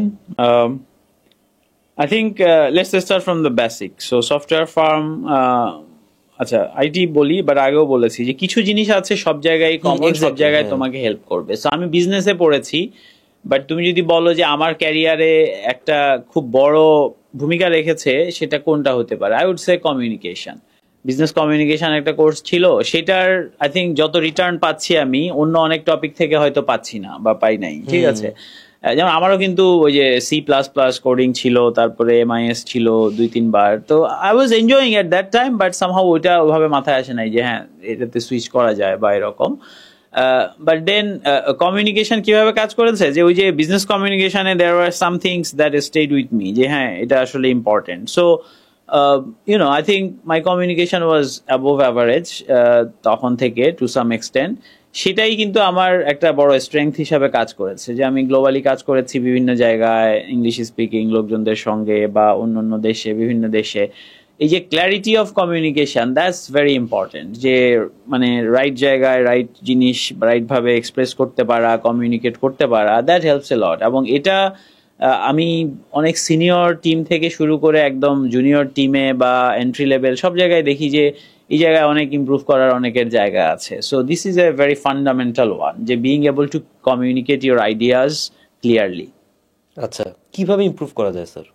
কিভাবে, আগে আরেকটু আসি why it's so important. If you look at it, যে তুমি ধরো সফটওয়্যার ফার্মের লিডার, সে যদি তার ভিশনটা কমিউনিকেট করতে পারে ভালোভাবে, সবাই সেটা বুঝতে পারে, then people are with him, right? কিন্তু সে যদি বলতেই না পারে, অনেক ক্ষেত্রে কিন্তু লোকজন অত মানে এক্সাইটেড হয় না ওটার ব্যাপারে। Exactly. আবার একদম লোয়ার লেভেলে যদি ধরো খুব জুনিয়র, কিন্তু সে তার আইডিয়া গুলোকে খুব ক্লিয়ারলি মানে এক্সপ্রেস বুঝাতে করতে পারে, বুঝাতে পারে, তার টিম মেম্বাররা বলো, তার টিম লিডার বলো, সবাই কিন্তু তাকে মানে অ্যাটেনশন দিবে, যে হ্যাঁ সে কি বলছে শুনি বুঝি। আর কেউ যদি ওই জায়গায় স্ট্রাগল করে, তাহলে আসলে মানে দেখা গেল তার আইডিয়াটা ভালো, কিন্তু সে কমিউনিকেট করতে পারছে না। সো এই জিনিসগুলো আর কি। হ্যাঁ, সো কমিউনিকেশনে অনেক অনেক অ্যাসপেক্ট আছে। আমরা যদি বড় মানে তাকে ধরি, তোমার স্পিকিং একটা, রাইটিং একটা, লিসেনিং একটা, আন্ডারস্ট্যান্ডিং, ঠিক আছে। তো আই থিঙ্ক এই জায়গাগুলোতে প্রত্যেকটা ধরে আগে নয়, যে তোমার গোল সেট করা, এবং সেই অনুযায়ী কিন্তু এখানে তুমি ওইটা অ্যাপ্লাই করতে পারো। যে ফাইন, তুমি আইডেন্টিফাই করো যে আসলে তোমাকে লোকজন কি বলে, তোমার কমিউনিকেশন স্কিলস কেমন, হ্যাঁ এটার মধ্যে কোনটা কেমন। লেটস সে তুমি লিখতে পারো কিন্তু বলতে গেলে তোমার অসুবিধা হয়, কিংবা হচ্ছে যে তোমার শুনতে পারো না তুমি ঠিক করে, ঠিক আছে। শুনতে পারো না বলতে, লিসেনিং বলতে বোঝাচ্ছি রিয়েলি লিসেনিং উইথ ফোকাস। কারণ এটা আসলে অ্যাগেইন এমন একটা স্কিল যেটা ওইভাবে ট্রেন করা হয় না। সো অনেকেই শোনে না ঠিক মতো, মনোযোগ দিয়ে শোনে না, এবং সেই জায়গায় লার্নিং এ সমস্যা হয়, সে বুঝতে পারে না, কিংবা হচ্ছে মিস করে পয়েন্ট, এরকম হয়, ঠিক আছে। সো তোমাকে ঠিক করতে হবে যে কোন জায়গাটা তুমি ইমপ্রুভ করবা জেনারেলি। বাট সব এরিয়ায় যদি হয়, তাহলে ওই যে take one at a time, যে হ্যাঁ কোনটা সব থেকে বড় প্রায়োরিটি। আচ্ছা, সো ওইটা আইডেন্টিফাই করা, এগেইন তুমি কোথায় আছো এখন সেই জায়গায়। এবং এগেইন এটা একটা এক্সাম্পল, যে প্রত্যেকেরই কিন্তু ডিফারেন্ট পয়েন্ট বি থাকবে। ধরো আমি জেনারেলি ভালো কমিউনিকেশনে, কিন্তু আমার when I look at some people, they speak so nicely, TED Talk বলো, কিংবা খুবই ক্লিয়ারলি আর্টিকুলেট করা বলো, I look at like, oh wow, I mean, I would like to be like that. কিংবা as a practicing Muslim, তুমি যদি দেখো, সুন্নাহ হচ্ছে রাসূল সাল্লাল্লাহু আলাইহি ওয়াসাল্লাম অল্প কথায় কমিউনিকেট করতেন এবং সেটার ডিপ লেয়ার মিনিং থাকতো, আবার হচ্ছে যে মানুষের উপর ইফেক্ট ফেলতো এরকম। So kind of that's my goal or a standard in that sense যে হ্যাঁ looking at how to improve my communication regularly. তোমার যদি স্পিচে হয় যে হ্যাঁ আমার কথায় সমস্যা হয় speaking A, then identify what this is, how you can improve, like ask people যে তুমি কথা বললে বুঝতে সমস্যা হয় কিনা, কোন জায়গায় ইমপ্রুভ করার আছে কি। অনেকের হতে পারে নন ভার্বাল বডি ল্যাঙ্গুয়েজের সমস্যা, অনেকের হতে পারে ওই যে শুনি না মনোযোগ দিয়ে আমি ভুলে যাই কিংবা বারবার জিজ্ঞেস করতে হয়। সো এই জিনিসগুলো ওই যে ফার্স্ট আইডেন্টিফাই যে কোন এরিয়াটায় তোমার গ্যাপ আছে, এন্ড দেন হচ্ছে যে সেই অনুযায়ী set some goal that is achievable and focus on that. And there are so many ways nowadays. Again, I think starting with AI, starting with YouTube videos, starting with writing. মানে তুমি তো এখন একটা writing ও তুমি যদি একটা idea নিয়ে লিখে চ্যাট জিপিটি কে দাও রিভিউ করতে, সে কিন্তু সে রিভিউ করে দিবে যে কেন এটা কি হয়েছে কি ভুল হয়েছে। আই ইউজ দ্যাট মানে ফর মেনি থিংস। তো এরকম জিনিসগুলা এই টুলগুলা ইউজ করা, ঠিক আছে। So I think again that can be a good start, like helping ask that question. I mean, like, okay, I would like to improve my communication. Help me, ask me questions and all that. Take feedback from your colleagues. এরকম হতে পারে, ঠিক আছে। আর basic জায়গাগুলো তো improve করা বা নিজেরও একটা আসলে আন্ডারস্ট্যান্ডিং থাকে যে পারি কিনা। অনেককে আমি দেখেছি বলে যে আমি বুঝা বলতে পারি না, আমার প্রেশার লাগে, আমার নার্ভাস লাগে বা ইয়ে হয়। তাহলে এখানে কিন্তু অনেক জিনিস লিঙ্কড, তুমি কথা বলতে পারো কিন্তু তোমার হয়তো ভয় লাগছে, সামহাও কনফিডেন্ট না তুমি, ঠিক আছে, বা ভাবছো বললে কি হবে। সো অনেক ফ্যাক্টর আসে। সো এই জিনিসগুলোকে অ্যানালাইজ করে সে অনুযায়ী ফোকাস করা, ঠিক আছে। যে কোনোটাই আর কি এটা হতে পারে যে লার্নিং বা ইয়ে, ঠিক আছে।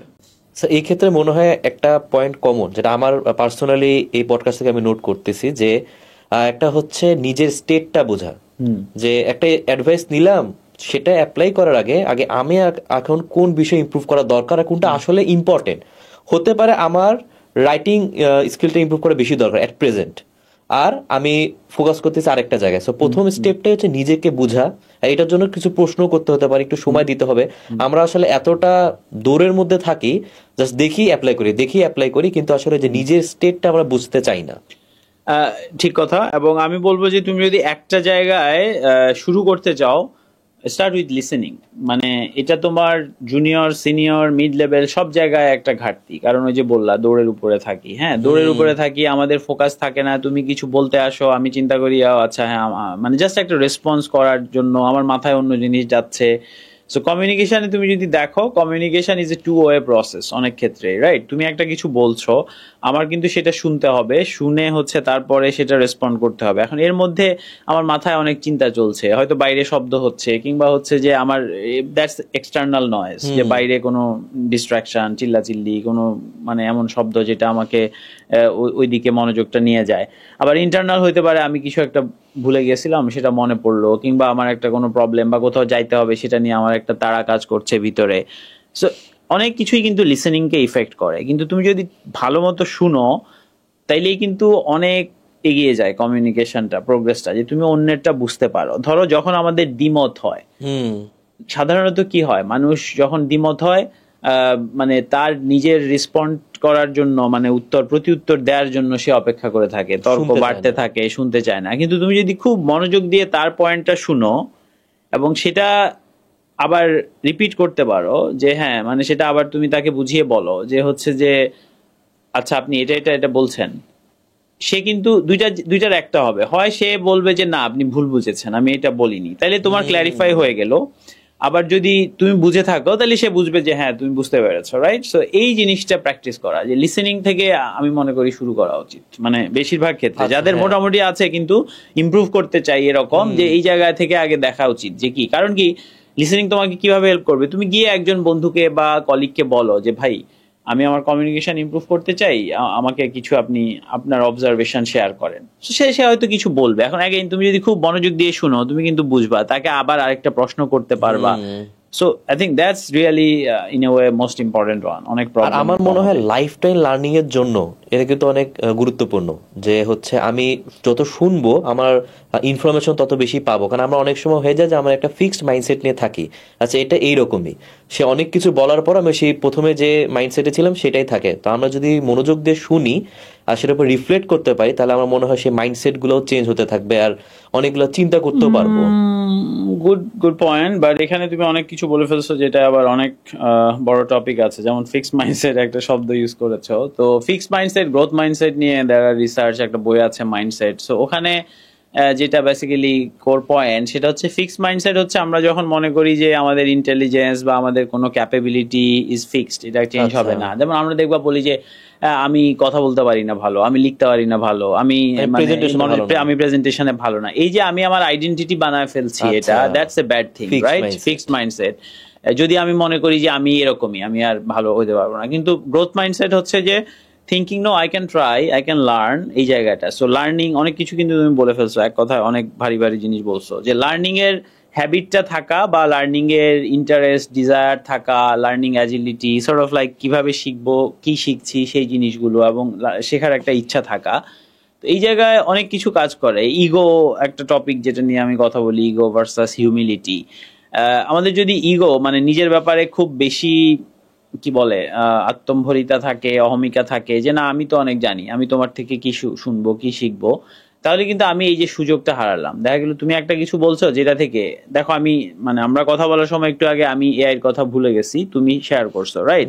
এখন এটা হয়তো হ্যাঁ আমরা দুইজন জানি, ঠিক আছে, মনে পড়লো, কিন্তু অনেক ক্ষেত্রেই মনোযোগ দিয়ে শুনলে তুমি অনেক কিছু শিখতে পারবা। কিন্তু তোমার যদি ওই ইগো থাকে যে না ওর কাছ থেকে আমি কেন শিখবো, ওকে মানে হচ্ছে আমি তোর থেকে অনেক ভালো অবস্থায় আছি, তাহলে তুমি শিখতে পারবে না। তোমাকে কেউ ফিডব্যাক দিল যে ভাই আপনার এটা ইমপ্রুভ করার দরকার, তুমি মনে করলে আরে ও আমাকে কি দিবে, ও তো মানে আমি তো ওর থেকে ভালো অবস্থায় আছি, ঠিক আছে ওর কথা আমি শুনবো কেন, তাইলে কিন্তু তুমি ওই জিনিসটা নিতে পারবে না। সো বেটার লিডার্স মানে যারা মোর ইফেক্টিভ, তারা I think humility is very important. মানে তুমি আমার লিডারশিপ রোল মডেল যদি বলো, অ্যাগেইন প্রফেট সাল্লাল্লাহু আলাইহি সাল্লাম, উনার কোর এক্সপার্টিস যেটা, ইভেন সেটা নিয়েও উনি অন্যদের ফিডব্যাক নিয়েছেন, মনোযোগ দিয়ে শুনেছেন, পরিপূর্ণ মনোযোগ দিয়ে, তারপরে উনি রেসপন্ড করেছেন।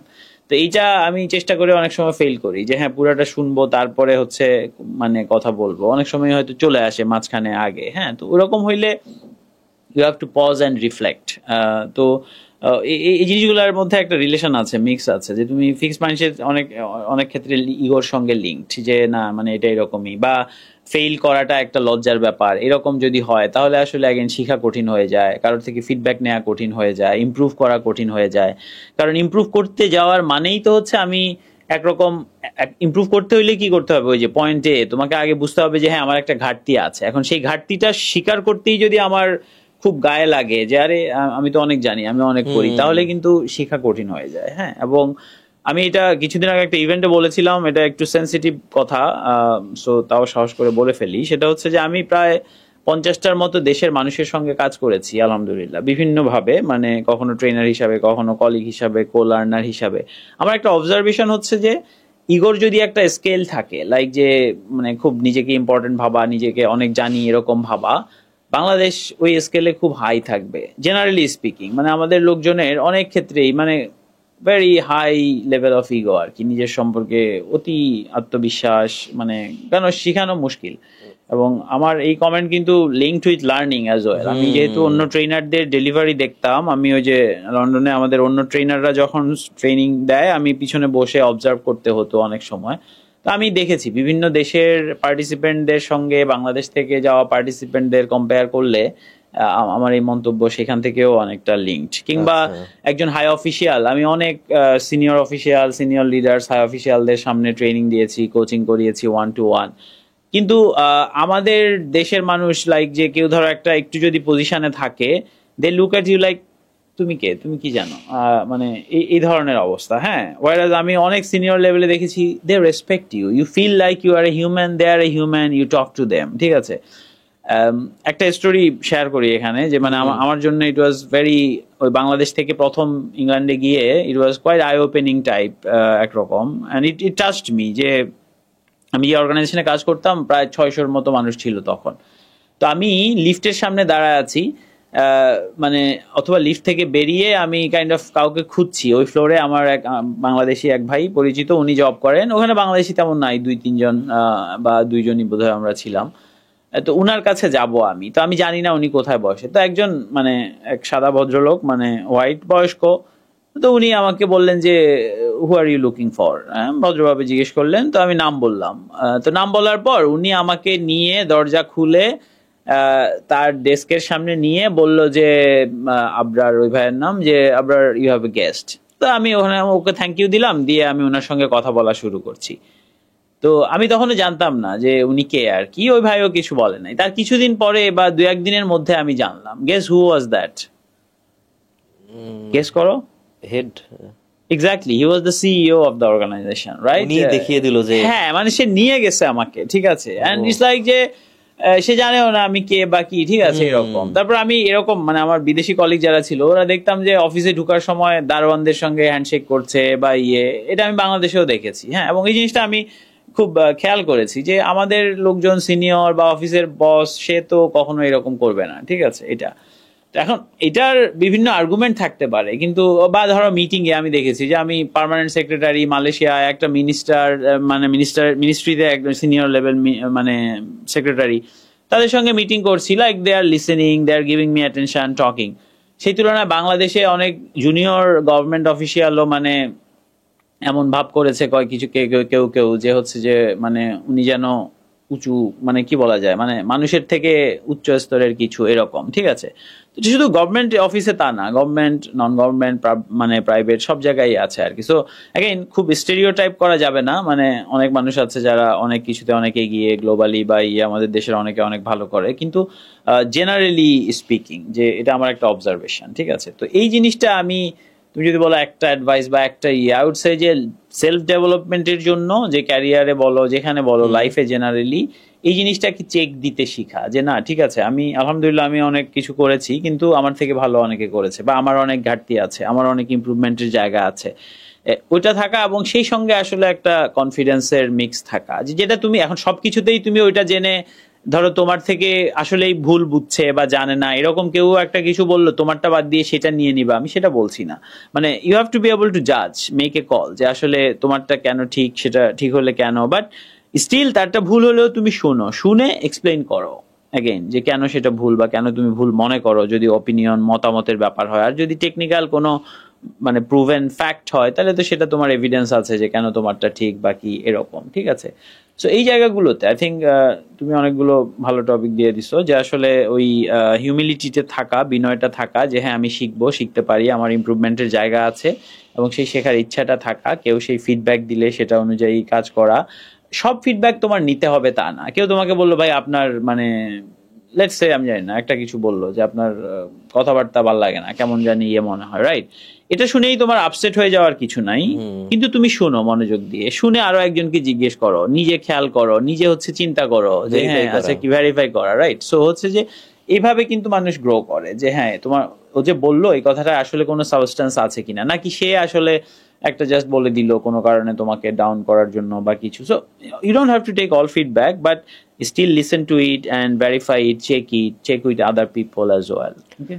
স্যার এখান থেকে আমার নেক্সট পয়েন্টটা, সেটা হচ্ছে যারা আইটিতে, সাপোজ কেউ সফটওয়্যার ইঞ্জিনিয়ার অথবা আইটি কোম্পানিতে আছে, তার গোল বা এইম হচ্ছে সে হচ্ছে ম্যানেজমেন্ট রোলে যাবে, লিডারশিপে যাবে। সাপোজ আমারই ইচ্ছা যে আমি হয়তো একদিন লিডারশিপ, ম্যানেজমেন্ট এই রিলেটেড ফিল্ডে যাব।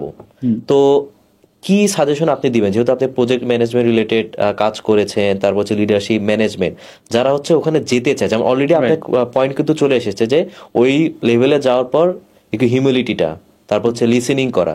তো এইরকম আসলে তাদের কি করা উচিত, যারা হচ্ছে ফিউচারে লিডার হতে চাচ্ছে, তাদের এখন থেকে কি করা উচিত? ওকে, ভালো প্রশ্ন। তার আগে আমি আসলে আগের প্রশ্নটার কিছু ফলো আপ জিনিস বলা হয়নি, যে তুমি স্কিলের কথা বলছিলা, সফট স্কিল, তো ওই জিনিসগুলো সবাইকেই হেল্প করবে। মানে হিউমিলিটি যেমন, ইটস নট লাইক যে তুমি লিডার হইলেই হাম্বল হবা, আর লিডার না হইতে পারলে মানে হাম্বল হবা না, বা ম্যানেজার না হইতে, দ্যাটস নট লাইক দ্যাট। মানে individually everyone is at least living himself or herself, right? So that's self leadership. So তুমি মানে লিডারশিপ পজিশন এক জিনিস, আবার লিডারশিপ রোল আরেক ভাবে, যে তুমি you are leader somehow or other. So তোমার ফ্যামিলিতে you are a leader, right? তোমার বাসায় তোমার ওয়াইফ ইজ এ লিডার, তোমার মানে যে রাসূল সাল্লাল্লাহু আলাইহি ওয়াসাল্লামের একটা হাদিস আছে যে responsibility and leadership is very much about responsibility. ওইভাবে দেখলে মানে we are all playing a leadership role one way or another. তাহলে মানে এমন না যে ফ্রেশার মানে এখন থেকেই আমরা কিন্তু লিডার হিসেবে গ্রো করার সুযোগটা থাকছে। হ্যাঁ, এখনই so reflect ওইভাবে করতে যদি পারবো। তুমি দেখো যে এখন থেকে এই যে ওই বেসিক কিছু ফাউন্ডেশনাল জিনিস, তো আমরা কমিউনিকেশনের একটা বললাম, এই সঙ্গে তোমার আছে যে এই যে হিউমিলিটি, যেটা ক্যারেক্টারের একটা ট্রেড, বা এই ধরনের জিনিসগুলো ইমপ্রুভ করা, genuinely trying to be a good person, I think that's a good start. ঠিক আছে, তারপরে এই যে কোনো কিছুর ব্যাপারে এনথুজিয়াজম থাকা, আগ্রহ নেওয়া, শেখার প্রবণতা থাকা, শেখার ইচ্ছা থাকা, শেখার চেষ্টা থাকা, তারপরে তোমার ইগো চেক দেয়া, ঠিক আছে, তারপরে তোমার এই যে লিসেনিং, যে হ্যাঁ মানুষকে শুনতে পারা, কারণ listening is like helps a lot to influence. আমি যদি তোমার কথা মনোযোগ দিয়ে শুনি, তোমাকে আবার বলতে পারি যে হ্যাঁ তুমি এটা বলতে চাচ্ছ, অলরেডি কিন্তু আমি ইনফ্লুয়েন্স করার ক্ষেত্রে অনেকটা আগায় গেলাম। আর লিডারশিপের একটা কোর ফান্ডামেন্টাল জিনিস হচ্ছে ইনফ্লুয়েন্স, যে তুমি কাউকে ইনফ্লুয়েন্স করছো তোমার ভিউতে আসতে, তোমার একটা ইনস্ট্রাকশন আইডিয়া ফলো করতে, সাপোর্ট করতে, বা এরকম, তাই না?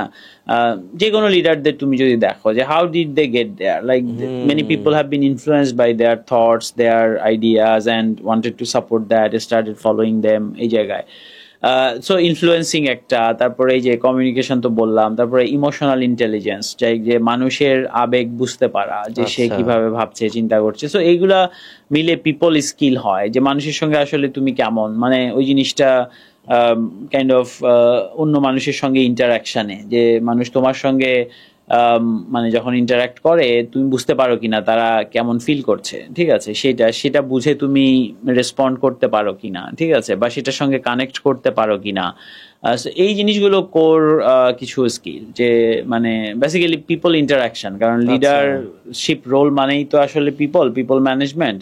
তো তুমি এখন যদি ধরো সফটওয়্যার ডেভেলপার থাকো, ম্যানেজার রোলে হয়তো তোমার 3-4 জনকে ম্যানেজ করতে হবে, right? So you are responsible for that team. So ওই রেসপন্সিবিলিটিটা নেয়া সেইভাবে, যে হ্যাঁ I am responsible for that, and there are so many different models of leadership and things, so you know এই যে লার্নিং, এই যেগুলো বললাম এগুলো একদম বেসিক, ঠিক আছে, যে এই জিনিসগুলো ইমপ্রুভ করার চেষ্টা করা, ঠিক আছে, যে আরো অনেক কিছু আছে লিডারশিপ কম্পিটেন্সিজে, বাট আই থিঙ্ক যারা শুরুর দিকে আছে এই জায়গাগুলো ইজ ইম্পর্টেন্ট। এই যে intention to work as a team, for example, তুমি the moment you become first time manager, significant change is that এতদিন তুমি নিজে করতা, অন্যদের সঙ্গে কম্পিটিশনে ছিলা, এখন তুমি 4 জনের জন্য রেসপন্সিবল, যাদেরকে দিয়ে আসলে তোমার কাজ করাইতে হবে। সো এখন তুমি ওদেরকে কম্পিটিটর হিসাবে দেখার ব্যাপার নাই, বা তুমি ওদের থেকে বেশি জানো, এটার থেকে ইম্পর্টেন্ট হচ্ছে যে তাদেরকে তুমি ডিল করতে পারা, তাদেরকে লিড করতে পারা, ইনফ্লুয়েন্স করতে পারা, তাদের কনসার্ন গুলো বুঝতে পারা, ইমোশনস গুলো বুঝতে পারা, তাদেরকে যেখানে দরকার ইনফ্লুয়েন্স করা, তাদেরটা শোনা, লিসেনিং, ঠিক আছে, কমিউনিকেট করা তাদের সঙ্গে, কি চাচ্ছ, কেন চাচ্ছ, তাদেরটা আবার শুনে সেটা বুঝতে পারা, ঠিক আছে। সো এইসব জিনিসগুলাই কিন্তু আসলে বেসিক অনেক ক্ষেত্রে, আমি যদি বলি। আমার মনে আছে এমন কিছু পয়েন্টস বলেছেন, যেটা হচ্ছে যারা যে বললাম ফিউচারে লিডার হতে চায় তারা এখন থেকে আসলে প্র্যাকটিস করতে পারবে। এটা এমন কিছু না যে ওখানে যাওয়ার পরের দিন থেকে আমাকে সেটা শুরু করতে হবে, রাদার দ্যান আমি এখন থেকে যে লিসেনিংটা ইমপ্রুভ করতে পারবো, আমি এখন থেকে যে হিউমিলিটি চেক দিতে পারবো যে আমি যতটুকু পজিশনে আছি তার চেয়ে বেশি কি আমি আসলে শো করতেছি কিনা, অথবা সব পয়েন্টগুলো যেগুলো বললেন সেটা আমার মনে হয় এখন থেকেই প্র্যাকটিস করা সম্ভব। আরো আছে, ধরো তোমার এই যে এই জায়গাগুলোতে এগুলো সব আছে, হ্যাঁ সেটা ঠিক, সেই সঙ্গে জেনুইনলি গুড পারসন হওয়ার কথা যেটা বললাম, যে তোমাকে আসলে মানে আমি দেখি যে there are so many models of leadership, যেটা আমি অ্যাট্রাক্টেড ফিল করি more like character centric leadership গুলো, ক্যারেক্টার বেসড, হ্যাঁ, প্রিন্সিপাল সেন্টার্ড লিডারশিপ, স্টিভেন কোভির আছে, এরকম আরো অনেকের আছে। সো আমি যদি ইসলামিক কনটেক্সটও চিন্তা করি, ইটস লাইক যে ক্যারেক্টার দেখো তুমি, প্রফেট সাল্লাল্লাহু আলাইহি সাল্লাম বা উনার ফলোয়ারদের ক্যারেক্টার দেখে অনেকে অ্যাট্রাক্টেড হয়েছে, ক্যারেক্টার দেখে অনেকে ওনাকে ফলো করেছে, তাই না? তো এই জিনিসটা জীবন দিয়ে দিতে রেডি, এবং এখনো হচ্ছে অনেক লিডারদের জন্য ভালো লিডারের এটা গুণ এটা। হ্যাঁ, তো এই গুণটা আসলে কি? এই গুণটা হচ্ছে দে আর অনেক ক্ষেত্রেই জেনুইনলি গুড পারসন, রাইট? আবার অনেক রং মানে রিজনেও অনেকে ফলো করে সেটা, কিন্তু what I find liking is যে ক্যারেক্টার সেন্ট্রিক ফোকাসড হওয়া, যে হ্যাঁ মানে আসলে আমি আমার নিজেকে ডেভেলপ করব। আবার আরো কিছু টেকনিক্যাল এরিয়াজ আছে, যেমন সফটওয়্যারে যদি হয়, তোমার কিন্তু নিজের টেকনিক্যাল এক্সপার্টিসও থাকতে হবে, so that people have, so this is called expert power, যে তোমাকে লোকজন রেসপেক্ট করে যে তোমার আন্ডারস্ট্যান্ডিং, তোমার ক্রিটিক্যাল থিঙ্কিং, তোমার কনসেপচুয়াল চিন্তা ভাবনা, একটা জিনিস বুঝতে পারা, একটা ভিজুয়ালাইজ করতে পারা, ওইটা হয়তো লোকজন অ্যাপ্রিসিয়েট করে। So again they influenced by that, একজন একটা দিয়ে ইনফ্লুয়েন্স হবে। বাট আগে যেগুলো বললাম ওগুলো একদম বেসিক, সবার ক্ষেত্রে অ্যাপ্লিকেবল।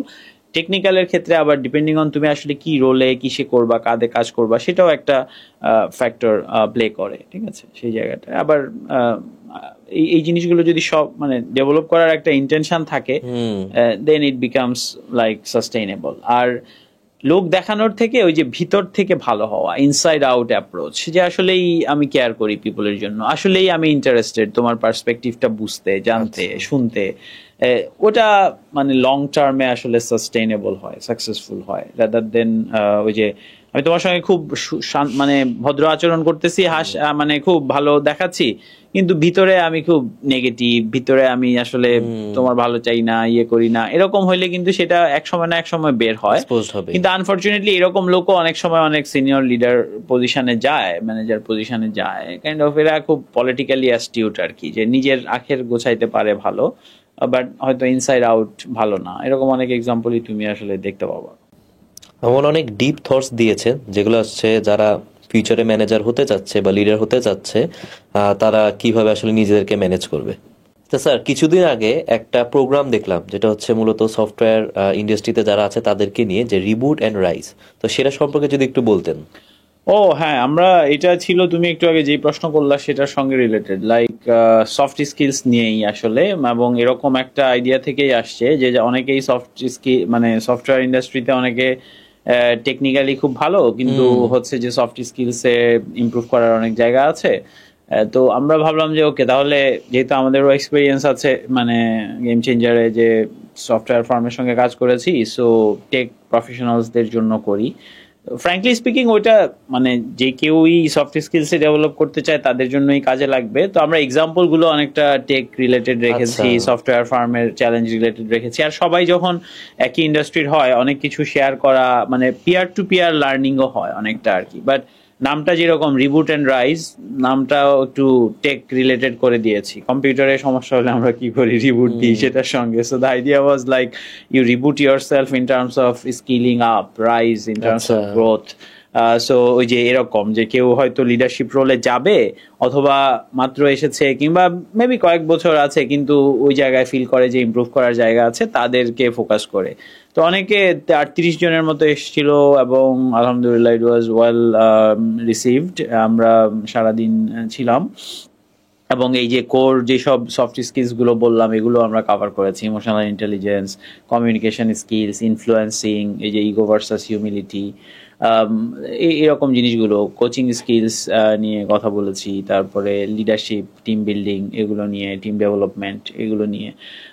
সো আরেকটা ব্যাচ আমরা শুরু করব। সো ইনশাল্লাহ you are welcome to join or send your friends. আমরা আমার স্কুলের জন্য একটা স্পেশাল ডিসকাউন্টও দিতে পারি মেবি। ওকে, এটা খুবই ইন্টারেস্টিং। মানে এটা আমি যখন লাস্ট টাইম দেখেছিলাম, মানে শেষ হওয়ার পর আমার মনে হয়েছে যে এটা জয়েন করলে আমার জন্য, যেহেতু আমার একটা স্বপ্ন বলা যায় যে আমি হয়তো এই সেক্টরে লিডারশিপ ম্যানেজমেন্টের দিকে যাব, তো আমার মনে হয়েছে এটা আমার জন্য হেল্পফুল হতো। সো ইনশাল্লাহ রিয়েলি এক্সাইটেড টু জয়েন। এখন স্যার, যেটা আপনি বললেন যে আসলে এই সফট স্কিলস গুলোর উপর ডিপেন্ড করে কিন্তু আসলে একটা কোম্পানির সফলতা ব্যর্থতা ডিপেন্ড করে। তার মধ্যে একটা কমন টার্ম আমি আইটি কোম্পানিতে দেখেছি, সেটা হচ্ছে যে টিম ওয়ার্ক, টিম বিল্ড করার বিষয়টা। দেখা গেল একটা খারাপ কোম্পানির বৈশিষ্ট্যই থাকে যে ব্লেম করবে, টিম বন্ডিংটা স্ট্রং না, হচ্ছে একজনের উপর ডিপেন্ডেন্ট, আরেকজন কি করছে সেটা কোনো অ্যাকাউন্টেবিলিটি নাই। আবার ভালো কোম্পানির ক্ষেত্রেও আমি দেখেছি যে আসলে পুরো টিম একসাথে কাজ করছে, যে শিখছে তাকে আরেকজন হেল্প করছে, পুরা লার্নিং এনভায়রনমেন্টটা থাকে। তো আসলে যারা এই টিম ওয়ার্ক করতে চাচ্ছে বা সাপোজ টিমে কাজ করতে চাচ্ছে ভালো করে, তাদের জন্য আপনার কি সাজেশন থাকবে? গভীর প্রশ্ন। তোমার টিম ওয়ার্কের যেটা অবজারভেশন তুমি ভালো সামারি করেছো। মানে আমি তো মনে হয় কয়েকশো অর্গানাইজেশনের সঙ্গে কাজ করার অভিজ্ঞতা থেকে এটার সঙ্গে মিলে যে হ্যাঁ, ভালো অর্গানাইজেশনাল কালচার, ভালো অর্গানাইজেশনের একটা বৈশিষ্ট্যই হচ্ছে ওখানে ভালো টিম এনভায়রনমেন্ট থাকে। যে আসলে একটা টিমে যখন মানুষ কাজ করে, they are empowered, they are kind of getting opportunities to learn, অনেক কিছু শিখতে পারে, তাদের টিম মেম্বাররা হেল্প করে এরকম, পলিটিক্স কম এরকম। সো আমি প্রফেশনালি আমি basically European mentoring and coaching কাউন্সিলের senior practitioner level accredited team coach, executive coach, team coach.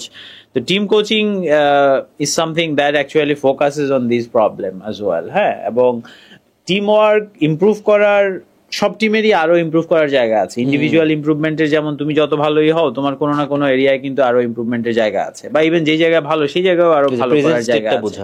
Present state বুঝে আরো কিন্তু এরপরের কি সেটার একটা ব্যাপার আছে। Continuous drive for excellence and getting better.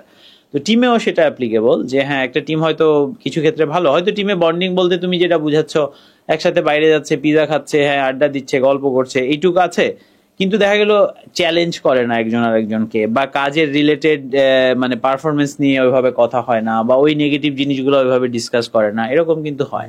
আবার আরো খারাপ এক্সাম্পল তুমি যেটা দিলা যে হ্যাঁ মানে খারাপ সিচুয়েশনের এক্সাম্পলটা ভালো ছিল, যে টক্সিক, যে হ্যাঁ মানে একজন আরেকজনের ব্যাপারে নেগেটিভ কিংবা পলিটিক্স এরকম ব্লেম করছে, এই ধরনের জিনিসগুলো, দিস ইজ তার মানে আরো খারাপ অবস্থায় আছে। ঠিক আছে, যে হ্যাঁ অমুকের দোষ, অমুকের ইয়ে।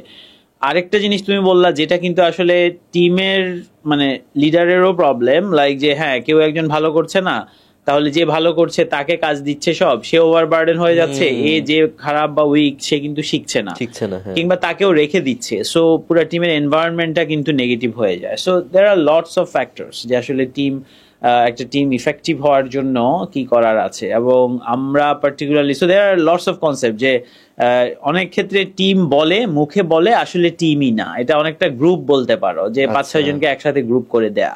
কারণ টিমের আইডিয়াটাই হচ্ছে 1+1+1 should be 5 or more, or even 10 things, মানে কি সিনার্জি, যে তুমি একলা একলা কাজ করলে এই 3 জন মিলে যা আউটপুট হতো, যা হচ্ছে যে অ্যাচিভ করা যেত, তার থেকে অনেক বেশি অ্যাচিভ করা যাবে।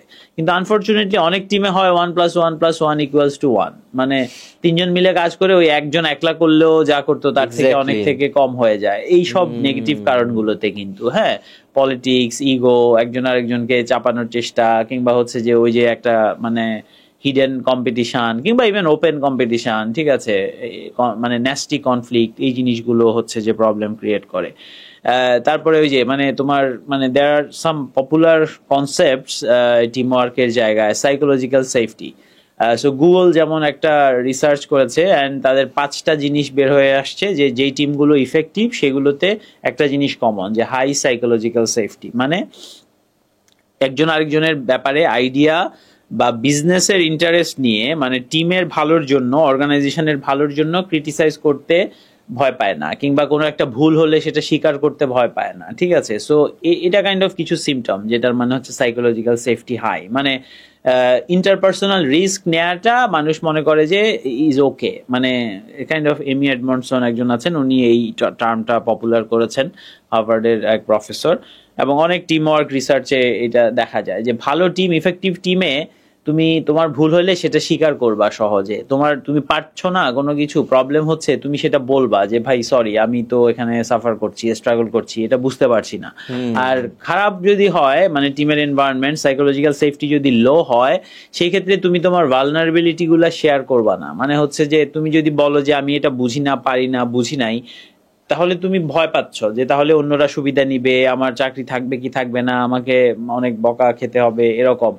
তখন কিন্তু তুমি আর ওগুলো শেয়ার করবা না, তাই না? তুমি নিজে নিজে চেষ্টা করবা, হ্যাঁ সলভ করে ফেলবো, কিন্তু নিজে হয়তো টেনশন বা নিজে পারছো না, এরকম। ওকে, সো এই জিনিসগুলো, so there are different models, different things, like psychological safety বললাম, আবার Patrick Lencioni is someone I followed and learn from a lot, like যে 5 dysfunction of a team। So এখানে উনি কিছু ইন্টারেস্টিং একটা মডেল প্রেজেন্ট করেছেন।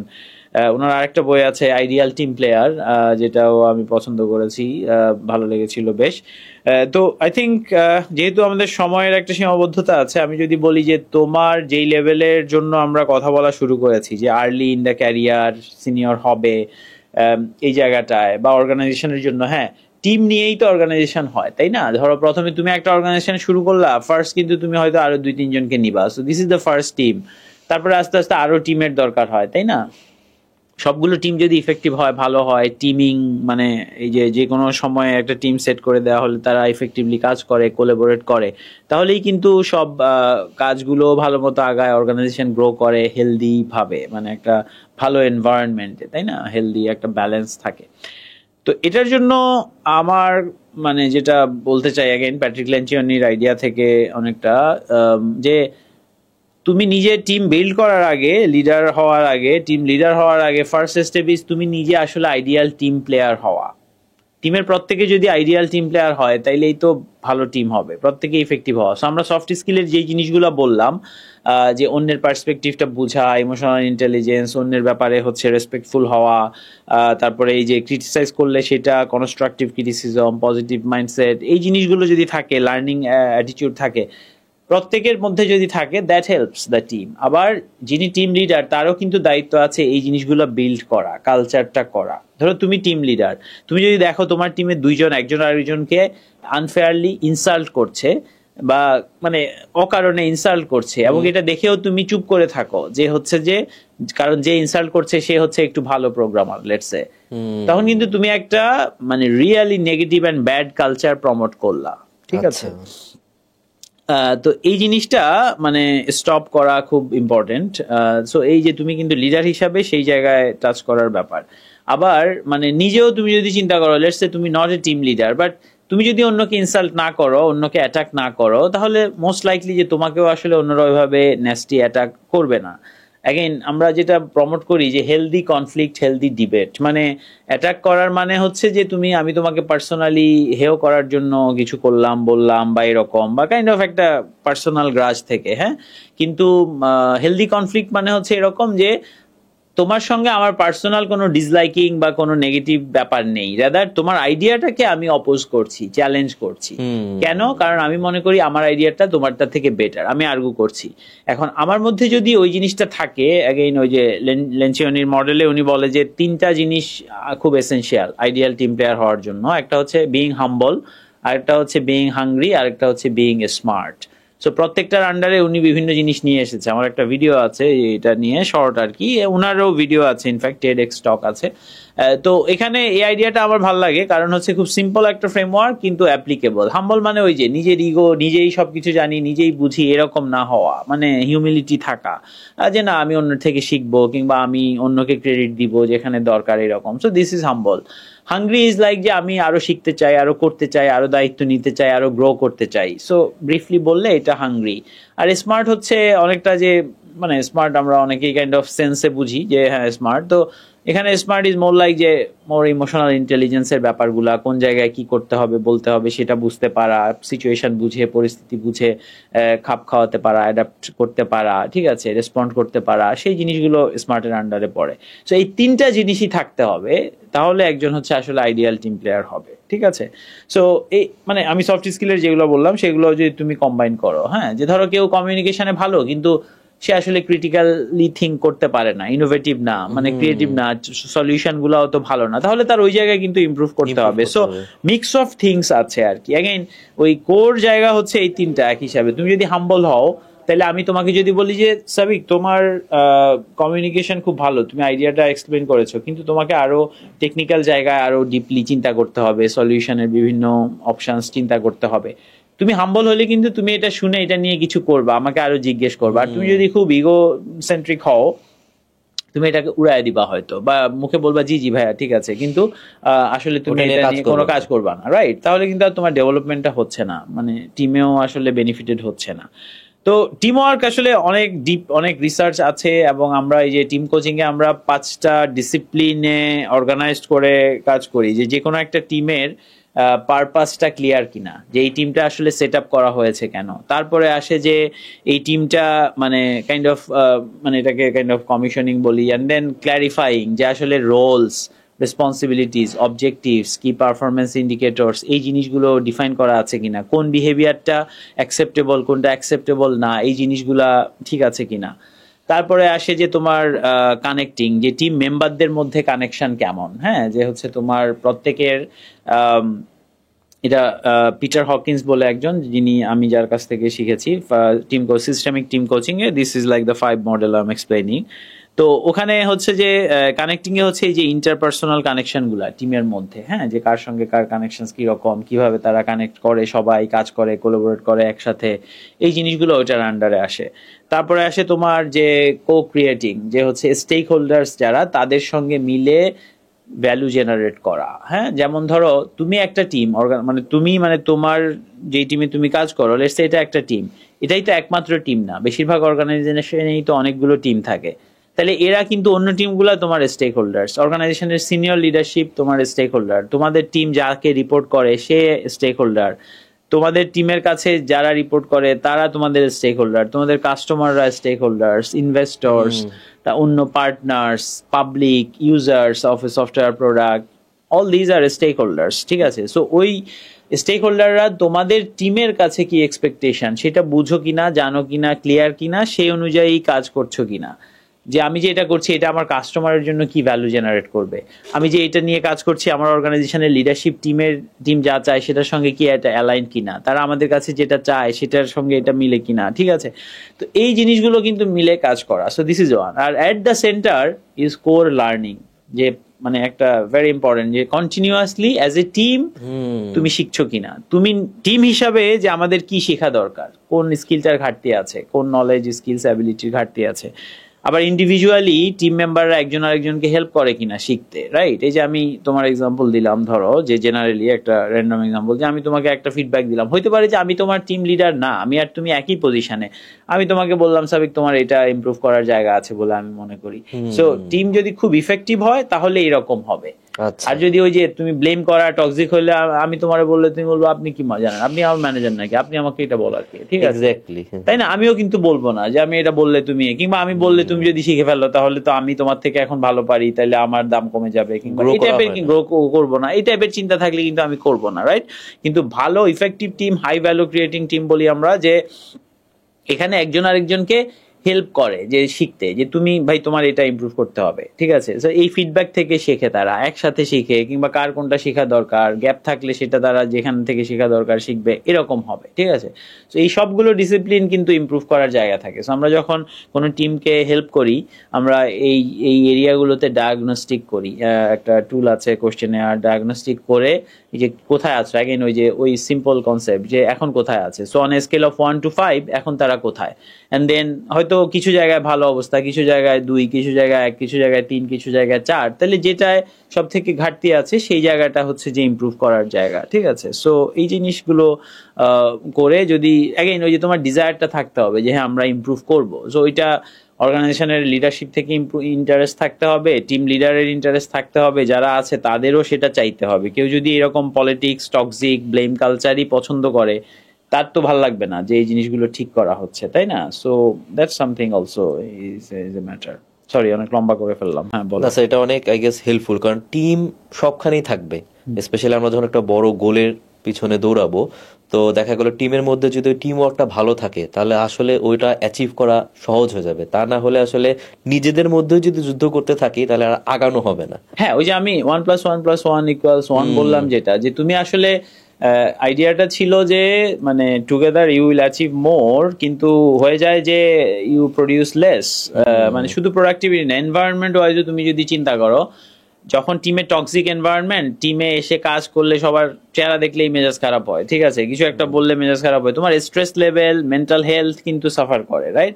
আর যেখানে খুব মানে ভালো এনভায়রনমেন্ট, ফ্রেন্ডলি, তুমি জানো যে তুমি যদি কোনো কিছু পারো না, না জানো, সেটাও বললে অসুবিধা নাই, পিপল উইল হেল্প ইউ। ঠিক আছে, you have fun together, you learn together, you develop together, you grow together, that completely changes that, and তখনই আসলে ওই সিনার্জিটা হয় যে প্রডিউস। এবং আনফর্চুনেটলি অনেক ক্ষেত্রেই এরকম টিম দেখা যায় যে ইন্ডিভিজুয়ালি প্রত্যেকেই খুব হাই পারফর্মার, কিন্তু যখন দে আর পুট অ্যাজ এ টিম, ওই যে পলিটিক্স, ইগো, এগুলো চলে আসে এবং তারা আসলে অনেক মানে লো প্রডিউস করে। ওইভাবেই হয়। আবার অনেক ক্ষেত্রে দেখা গেল কয়েকজন নেগেটিভ যারা পজিটিভ হিসাবে জয়েন করে বা পজিটিভ থাকে ইনিশিয়ালি, তারাও ডাউন হয়ে যায়। আমি এরকম সফটওয়্যার ফার্মেই দেখেছি, এইচআর এর সঙ্গে কথা বলে এরকম তারা শেয়ার করেছে, দেখেছি, এবং এটা স্টাডিজ হ্যাভ শোন দ্যাট যে এরকম হয়, যে তুমি 5 জনের একটা টিম, দেখা গেল যে 2 জন যদি খুব ডাউন টাইপ হয়, মানে লো পারফর্মার কিংবা নেগেটিভ, ওইটা পুরো টিমকেই কিন্তু ইনফ্লুয়েন্স করে ফেলে। হ্যাঁ, এবং টিমের পারফরমেন্স সাফার করে। ঠিক আছে। স্যার, আজকের পডকাস্টে আমরা অনেক কিছু জানলাম, একদম শেষ পর্যায়ে চলে এসেছি। লাস্ট প্রশ্ন বলা যায়, কিন্তু এটা অনেক ইম্পর্টেন্ট।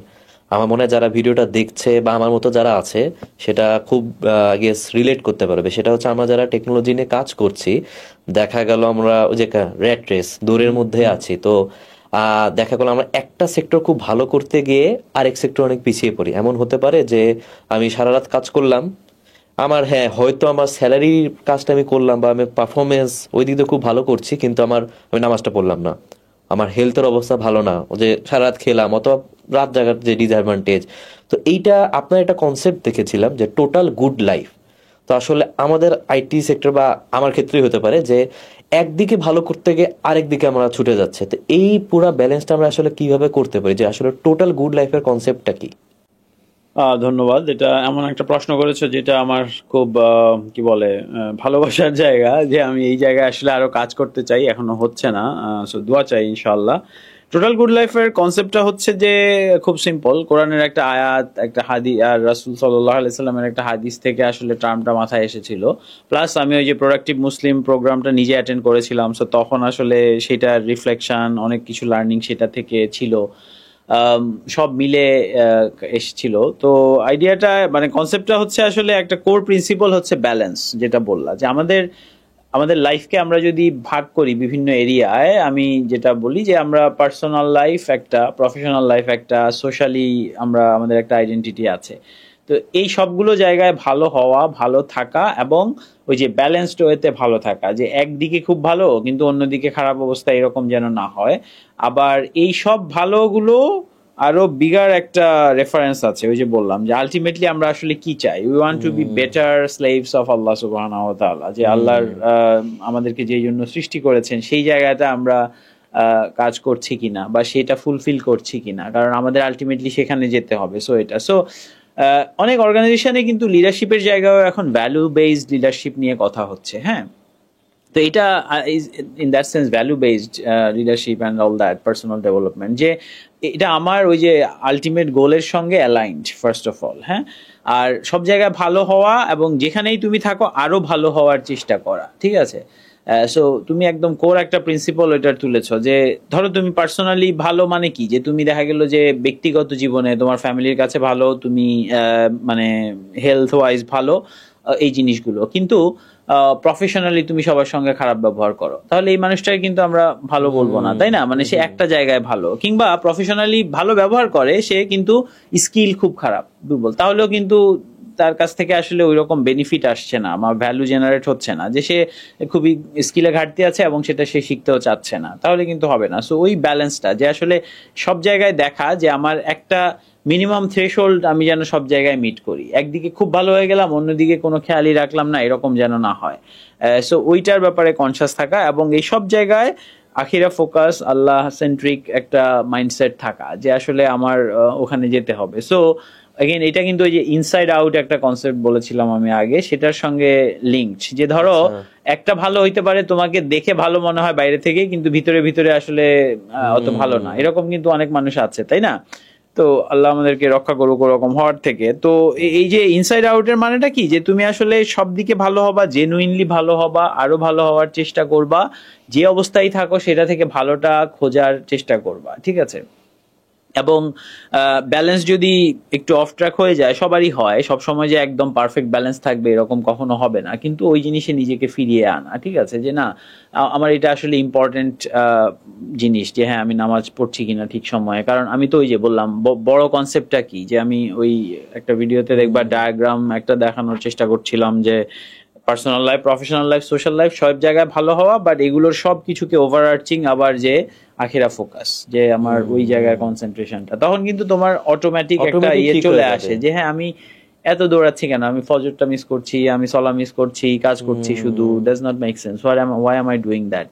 আবার এইটা কিন্তু একটা স্পিরিচুয়াল পার্ট, এই যে তুমি সলার কথা বললা, কাজের এত ব্যস্ততা, এটাকে হাসল কালচার বলে ধরো, তো কাজের পিছনে ছুটাচ্ছি, মানে র্যাট রেস, এটা থেকে একটা ব্রেক আল্লাহই দিয়ে দিয়েছেন, যে কাইন্ড অফ তুমি নামাজের ব্রেক গুলা যদি নাও, দেখবা যে তুমি স্পিরিচুয়ালি যে প্রশান্তিটা আসে সেটা তোমার প্রোডাক্টিভিটিও আসলে ইমপ্রুভ করে। যদিও সেটা ইন্টেনশন হওয়া উচিত না, বা কারণ এটা আমাদের গোল, বাট এই যে ব্যালেন্সটা, মানে অ্যাগেইন সেলফ অ্যাওয়ারনেস, যে হ্যাঁ তুমি যদি এটা বুঝতে পারো, দেন ওয়ার্ক অন ইট, যে আচ্ছা এটা কেন হচ্ছে, ফাইন, তাহলে আমার সারা রাত জেগে করতে হচ্ছে কেন, আমি কি আগে হচ্ছে কাজ না করেছিলাম, কিংবা হচ্ছে কিংবা এটা আমি এখন না করে এখন আমার রেস্ট দরকার, এখন রেস্ট নেই, আবার সকালবেলায় উঠে করি, বা মানে ওই জিনিসটা প্ল্যান করা, ফিক্স করা কোথায় আসলে ব্যালেন্সটা কমে গেছে। সো কখনো একদিকে কমবে, বাড়বে, হবে, কিন্তু আবার ওটাকে ফেরত আনার চেষ্টা করা যতটা ব্যালেন্সে করা যায়, ঠিক আছে। এবং খারাপ হোক ভালো হোক, যত খারাপই হোক, মানে আমাদেরকে কিন্তু মানে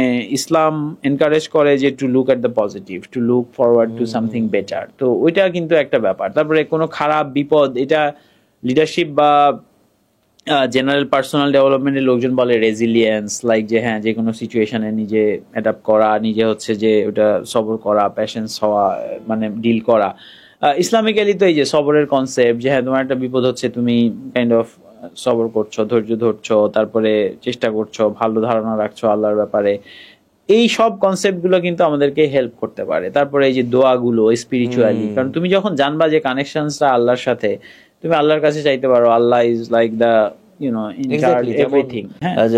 ঘুমান, আমি যদি সারা রাত কাজ করলাম, কোনো একদিন তো হয়ে গিয়েছে, তারপরে যদি আমি নামাজ না পড়ে দোয়াটা আমি মাথায় থাকে যে আমি তো মৃত্যুবরণ করতেছি, আমি আর হয়তো না উঠতে পারি, তখন কিন্তু ইমিডিয়েট একটা আমার রিমাইন্ডার চলে আসলো, আচ্ছা আমার কিন্তু এক্স্যাক্টলি যেভাবে করা উচিত সেটা করলাম না আজকে, আবার সেটা করতে হবে। আমাদের আসলে যদি স্পিরিচুয়াল ভাবে আমরা ওই মেইন সার্কেলটার মধ্যে থাকতে পারি, তাহলে আসলে আমরা প্রফেশনালিও ভালো হব, পার্সোনাল লাইফ, ফ্যামিলি লাইফ, সবগুলোতেই ভালো করা সম্ভব।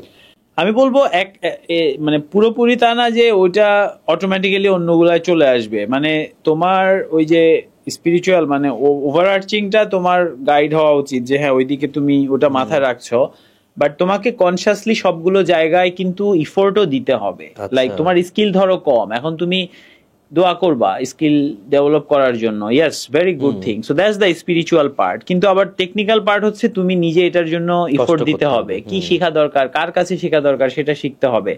তুমি যদি দেখো সুন্নাহ রাসূল সাল্লাল্লাহু আলাইহি সাল্লাম উট বেঁধে তারপরে তাওয়াক্কুল করার কথা বলেছেন, বাট তাওয়াক্কুল দেন ট্রাস্ট ইন আল্লাহ। তার মানে কি তুমি তোমার ইফোর্টটা দাও, আর রেজাল্টের জন্য মানে রিলাই অন আল্লাহ, কারণ বাঁধার পরও চুরি হয়ে যাইতে পারে, না বাঁধলেও থাকতে পারে, কিন্তু তোমার মধ্যে তোমার ইফোর্টের পার্টটা হচ্ছে ইফোর্ট দেয়া।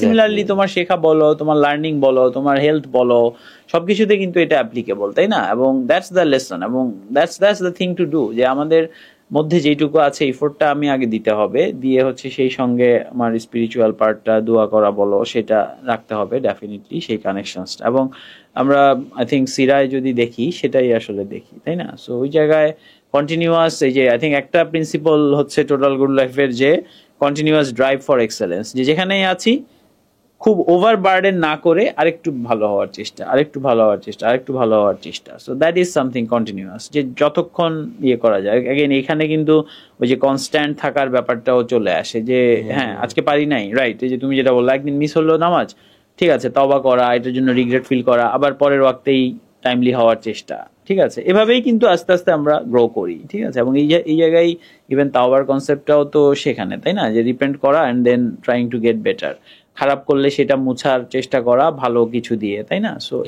এটা দ্যাটস দ্য প্রিন্সিপাল। অসংখ্য ধন্যবাদ স্যার। আমার মনে হয় মানুষের ফোকাস যত কম থাকে, যারা একদম শেষ পর্যন্ত আজকের এই ভিডিওটা দেখেছে তারা অনেক পয়েন্ট নিতে পারবে। তো আপনি যদি আমাদের যারা অডিয়েন্স, যারা একদম শেষ পর্যন্ত দেখেছে, তাদের জন্য কিছু বলতেন। দর্শকদের জন্য বলবো, শেষে যে কথাটা বললাম সেটাতেই থাকি তাহলে, যে এই যে টোটাল গুড লাইফের কনসেপ্টটা, এটা নিয়ে ভাবুন এবং এটা নিজের জীবনে প্রয়োগ করার চেষ্টা করুন, যে আসলে আমাদের ব্যক্তিগত জীবন, পেশাগত জীবন, সামাজিক জীবন, সব জায়গায় আমরা ভালো হব, ভালো থাকার চেষ্টা করব, আরো ভালো হওয়ার চেষ্টা করব, এবং এই চেষ্টাটার সঙ্গে আমরা আরো বড় যে পরিসর, মানে grand scheme of the things, যে আমাদের সৃষ্টিকর্তা আল্লাহ সুবহানাহু ওয়া তাআলা আমাদেরকে কেন সৃষ্টি করেছেন সেটা নিয়ে ভাবা, এবং সেখানে আমাদের যেতে হবে সেই অ্যাকাউন্টেবিলিটিটা মাথায় রাখা, যে আমাকে আসলে এখানে কেউ যদি নাও দেখে, নাও ধরে, নাও কিছু বলে, এক জায়গায় গিয়ে আমাকে জবাব দিতে হবে। তো সেই চিন্তাটা যেন আমাকে মোটিভেট করে, আমাকে ড্রাইভ করে, এবং সেটা মাথায় রেখে আমি যেন আমার লাইফের এই 3টা এরিয়ায় সবকিছুতে একটু একটু করে হলেও আরো ভালো হওয়ার চেষ্টা করি, ভালো থাকার চেষ্টা করি। সেই চেষ্টাটা সব সময় থাকা, নিজের ব্যাপারে একটা যাচাই করার প্রবণতা থাকা যে আমি আসলে কতটা ভালো, আসলে আমার আমি যদি আজকে মারা যাই মানুষ কি বলবে, জেনুইনলি কি বলবে, আমি যা করতে চাই সেটা আমার জন্য কতটা বেনিফিশিয়াল, এরকম জিনিসগুলো, গভীর প্রশ্নগুলো নিয়ে চিন্তা করা, আত্ম উপলব্ধি করা ইনশাআল্লাহ আমাদের জন্য অনেক উপকারী হবে। তো আমি দোয়া করছি আল্লাহ আমাদের সবাইকে সেই তৌফিক দান করুন, এই বলেই শেষ করব আমি। অসংখ্য ধন্যবাদ ভাই, জাযাকাল্লাহু খাইরান। আসসালামু আলাইকুম। ওয়ালাইকুম আসসালাম ওয়া রাহমাতুল্লাহ। থ্যাংক ইউ আমাকে ডাকার জন্য। আমি দোয়া করি আল্লাহ আমাদের জন্য এটা বেনিফিশিয়াল করুক, আমার জন্য এই কথাগুলো আমল করার এবং সবার জন্য এবং নিজেদেরকে ডেভেলপ করার। ধন্যবাদ। আমিন। আমিন।